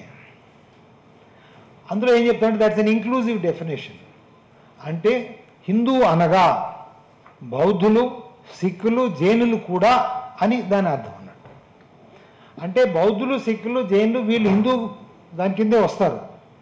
కానీ ఈ ప్రభుత్వాల నిరంకుశత్వం వల్ల, విద్యా సంస్థల పైన ఉన్న నిరంకుశత్వం వల్ల ఈ సిక్కులు, జైన్లు, బౌద్ధులు వీళ్ళంతా రాజకీయ ఒత్తిడి తెచ్చి మమ్మల్ని కూడా మైనారిటీగా డిక్లేర్ చేయమని వాళ్ళు చేయించుకున్నారు. తద్వారా ఏంటంటే వాళ్ళ విద్యా సంస్థల నుంచి ప్రభుత్వం కూడా ఏమి అజమాయిషీ చేయడానికి వీల్లేదు. దీని అర్థం అది చూసి మన కర్ణాటకలో లింగాయతులు వాళ్ళు ఏమన్నారు మర్చిపోయాను, వీళ్ళు ఏమన్నారు, ఈ జైన్లు, సిక్కులు, బౌద్ధులు మేము హిందువులం కాదు కాబట్టి మమ్మల్ని మీరు హిందూ దాంట్లో పెట్టకూడదు. కారణం ఏంటి? విద్యా సంస్థల మీద ప్రభుత్వ అజమాయిషి వల్ల. సో హిందూ సమాజాన్ని విడగొట్టి వాళ్ళు బయటికి వెళ్ళిపోయారు. ఇప్పుడు అది చూసి లింగాయతులు కూడా ఇదే డిమాండ్ చేస్తున్నారు. మేము హిందువులం కాదు, మా బసవ వేరు, మా సంబంధం లేదు, మమ్మల్ని కూడా హిందువులు కానివారుగా అల్పసంఖ్యాకులుగా డిక్లేర్ చేస్తే మా విద్యా సంస్థలు కూడా మేము నడుపుకుంటామని. అట్లాగే బెంగాల్లో రామకృష్ణ మఠం స్థాపించింది ఎవరు? వివేకానందులు. వాళ్ళు హైకోర్టుకు వెళ్ళారు, మేము హిందువులం కాము, మమ్మల్ని హిందువులు కాదని మీరు డిక్లేర్ చేయండి, ఎందుకంటే మా విద్యాసం నడుపుకోవడానికి. అయితే దురదృష్టంగా చూడండి, బెంగాల్ హైకోర్టు ఇచ్చేసింది ఆర్డర్. తర్వాత సుప్రీంకోర్టుకు వెళ్తే సుప్రీంకోర్టు దాన్ని కొట్టేసింది. వాళ్ళు ఇదే అన్నారు, అసలు వివేకానందుడు ఆయన హిందువు కాదంటే ఇంక అంతకంటే హాస్యము అపహాస్యము ఉండదా అని. కారణం ఏంటంటే ఈ ఆర్టికల్ 28, 29, 30 హిందువులకు ప్రాథమిక విద్యా హక్కులని నిరాకరించటం వల్ల వచ్చిన దుష్పరిణామాలు. ఇదేం చేస్తున్నాయి? హిందూ సమాజాన్ని విచ్ఛిన్నం చేస్తున్నాయి. చివరిగా హిందువులు చాలామంది, నా క్లాస్మేట్ ఒక అతను కాలేజ్ పెట్టాడు, సెయింట్ మేరీ కాలేజ్ అని. అతను హిందూ, అదేంట్రా ఇట్లా పెట్టాడు అని. ఏంటంటే ఈ అంతా తట్టుకోలేక, ప్రభుత్వం తట్టుకోలేక, నా ఫ్రెండ్ ఒకడున్నాడు క్రిస్టియను, వాడిని చూపించి ముందుకు పెట్టి ఆడి పేరు మీద నడుపుతున్నామని. కొంతమంది నాకు ఒక్కళ్ళు తెలుసు, అది డైరెక్ట్గా తెలీదు. ఆ విద్యా సంస్థలు ప్రభుత్వం అజమాయిషి నుంచి పోగొట్టుకోవడం ఉద్దేశంలో అతను క్రైస్తవుడిగా మారిపోయాడు. సో దట్ మైనారిటీ బెనిఫిట్స్ వస్తాయి. సో ఇది మన దుస్థితి. ఆ పక్కన గ్రాఫిక్ చూడండి, Hindus also need human rights. అంటే హిందువులకు కూడా మానవ హక్కులు అవసరం ఉంది, ఎందుకంటే హిందువులు కూడా మానవులే. సో రాజ్యాంగపరమైన ఇంతటి విధ్వంసకర వివక్షను హిందూ నాగరికత తట్టుకోగలదా? తట్టుకొని ఎన్నాళ్ళు బ్రతకగలదు? మనం ఏమి తింటాం? మనం చికెన్ తింటే చికెన్ కాము, పప్పు తింటే పప్పు కాము, లేకపోతే ఇంకోటి అన్నం తింటే అన్నం కాము. కానీ మనం ఏం చదువుతాం అది అవుతాం. కమ్యూనిస్ట్ బాగా చదివితే కమ్యూనిజం అవుతాము, లేకపోతే హిందూ అయితే హిందూ అవుతాము, క్రైస్తవం అయితే క్రైస్తవం అవుతాము, లేకపోతే మీరు కెమిస్ట్రీ అయితే కెమిస్ట్ అవుతారు, ఫిజిక్స్ అయితే ఫిజిసిస్ట్ అవుతారు. కానీ మనము మన పిల్లల నోట్లోకి ఏం పోతుందో మనం చూస్తున్నాం, కానీ మన మెదడులోకి ఏం పోతుందో అని తల్లిదండ్రులు ఆలోచించట్లేదు. సో ఇంతటి తర్వాత అయితే ఒక ప్రశ్న చాలామంది వేశారు, దాని గురించి నేను రీసెర్చ్ చేసి ఇది పెట్టాను అన్నట్టు. ముఖ్యంగా కలకత్తాలో ఈ వేసిన ప్రశ్న, కలకత్తాలో పెట్టి అయ్యా మీరు ఇలా అంటారు, మరి కాన్స్టిట్యూయెంట్ అసెంబ్లీ రాజ్యాంగ సభలు అందరూ హిందువులే కదా, ఏదో కొంతమంది ఒక 20-30 మంది 299లో ఓ 30-40 మంది క్రైస్తవులు ముస్లింలు ఉన్నారు, మరి ఇంతమంది ఉన్నప్పుడు మీరు అలా ఎలా జరుగుతుందంటే మీరేంటి అంత విచిత్రంగా చెప్తారండి. కానీ మీరు అది గమనిస్తే వాళ్ళు కూడా నామమాత్రం హిందువులే, ముఖ్యంగా రాజకీయ హిందువులు. వాళ్ళ దృష్టి అంతా కేవలం రాజకీయం, అసలు వాళ్ళు చేసే చట్టం వలన పరిణామాలు ఏంటి అనే విజన్ వాళ్ళకి లేదు. ఏదో చేశారు, ఎవరో రాసిచ్చారు, ఎవరో చేశారు. అది రెండోది, సర్దార్ వల్లభాయ్ పటేల్ ఆయన చాలా గొప్ప నాయకుడు, కానీ గొప్పవాళ్ళు చేసిన తప్పు ఒక చిన్నవాడు చేస్తే తనకో తన కుటుంబానికి అవుతుంది, కానీ గొప్పవాళ్ళు తప్పు చేస్తే పూర్తి సమాజానికి బాగా నష్టం జరుగుతుంది. సర్దార్ పటేల్ ఆనాడు కాన్స్టిట్యూయెంట్ అసెంబ్లీలో కమిటీస్ ఏర్పాటు చేశారు. ఒక కమిటీ ఏంటంటే committee on fundamental rights on tribals and excluded areas అని, ఆయనకి చైర్మన్. దానికి ఫండమెంటల్ రైట్స్లో ఆయన ఇచ్చిన ఏదైతే ఉందో వాటినే ఇప్పుడు మనం చర్చించాం కదా, ఆర్టికల్ 25 to 30 అవన్నీ ఆయన ఇచ్చినవే. మరి ఏం చెప్తామో, ఎవరు చెప్పుకుంటాం చెప్పండి. రాముల వారి దగ్గర పోయి ఎవరు అడిగారట, రాముల వారికి ఏదో అన్యాయం జరిగితే అన్యాయం చేశాడట అతను, చేస్తే అతను ఏమో చెప్పకుండా, మరి పూర్తిగా కథ తెలియదు సార్ చెప్పవచ్చు ఆ విషయము. అయితే కొన్నాళ్ళ తర్వాత రాముల వారు తెలిసింది అతనికి అన్యాయం జరిగిందని, అడిగాడు అన్నట్టు. అదేం నువ్వు అన్యాయం జరిగితే చెప్పలేదంటే అని చెప్పాడ. ప్రపంచంలో ఎవడు అన్యాయం చేసినా కానీ రాముల వారి దగ్గరికి వెళ్తాము, రాముడే అన్యాయం చేస్తే నేను ఎవరి దగ్గరికి వెళ్ళినా అని. అది అలా ఉంటుంది.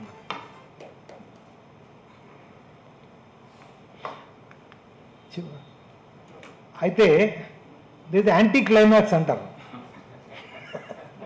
యాంటీ క్లైమాక్స్ ఏంటంటే హిందువుల దుస్థితి చూసి ఒక ముస్లిం పార్లమెంట్ సభ్యుడు చెల్లించిపోయాడు. ఏంటి ఇంత దరిద్రమా హిందూ సమాజం అని 1995లో ఆయన ఒక ప్రైవేట్ మెంబర్ బిల్లుని ఇంట్రడ్యూస్ చేశాడు. హిందువులకు కూడా సమాన ప్రాథమిక హక్కులు ఇవ్వండి అని. ఆ బిల్లు ఆ పక్కన పెట్టింది ఓ ముస్లిం పెట్టిందండి. ఇది Syed Shahabuddin, late Syed Shahabuddin, he introduced a private member bill number 36 of 1995 in Lok Sabha. దురదృష్టవశాత్తు ఆనాడు బీజేపీ కనుక దానికి మద్దతు ఇస్తే అది చట్టం అయ్యేది, కానీ వాళ్ళు మద్దతు ఇవ్వలేదు. ఇది కూడా మీకు పార్లమెంట్ ప్రొసీడింగ్స్లో కనిపిస్తాయి.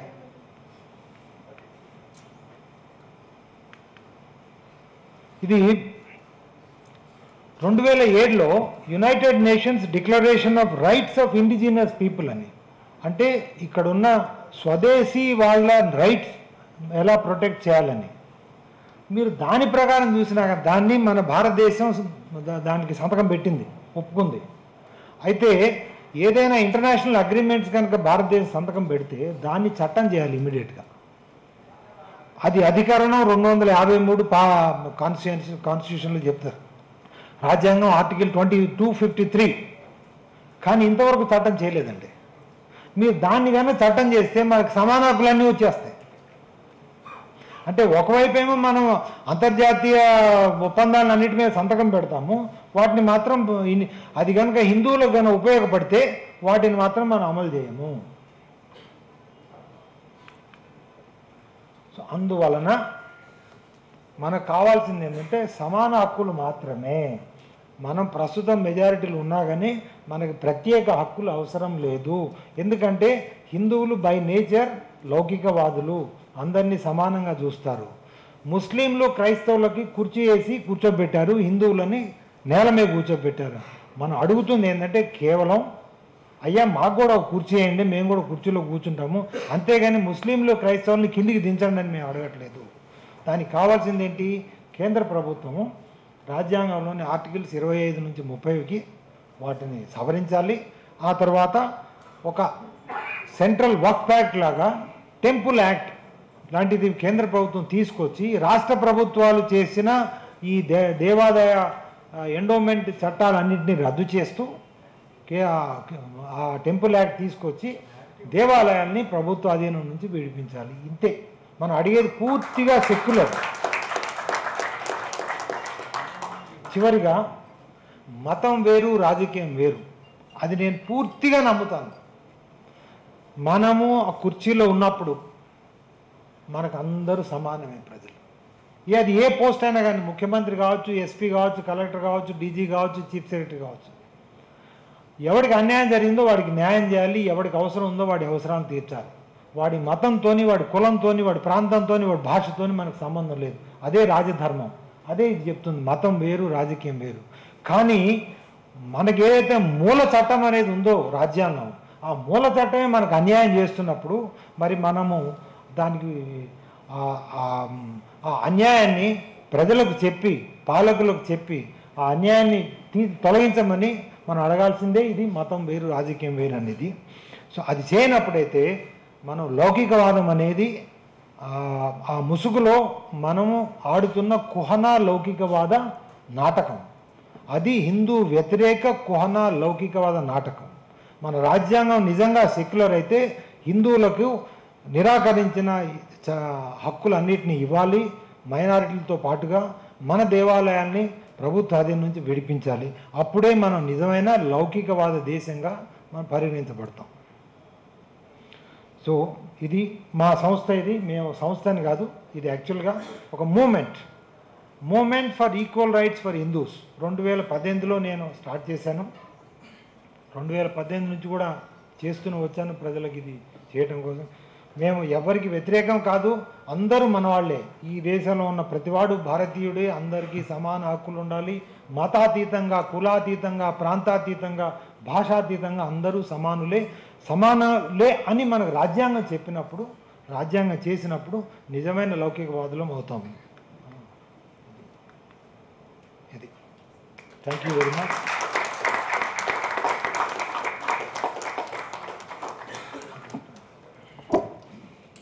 Thank you, sir.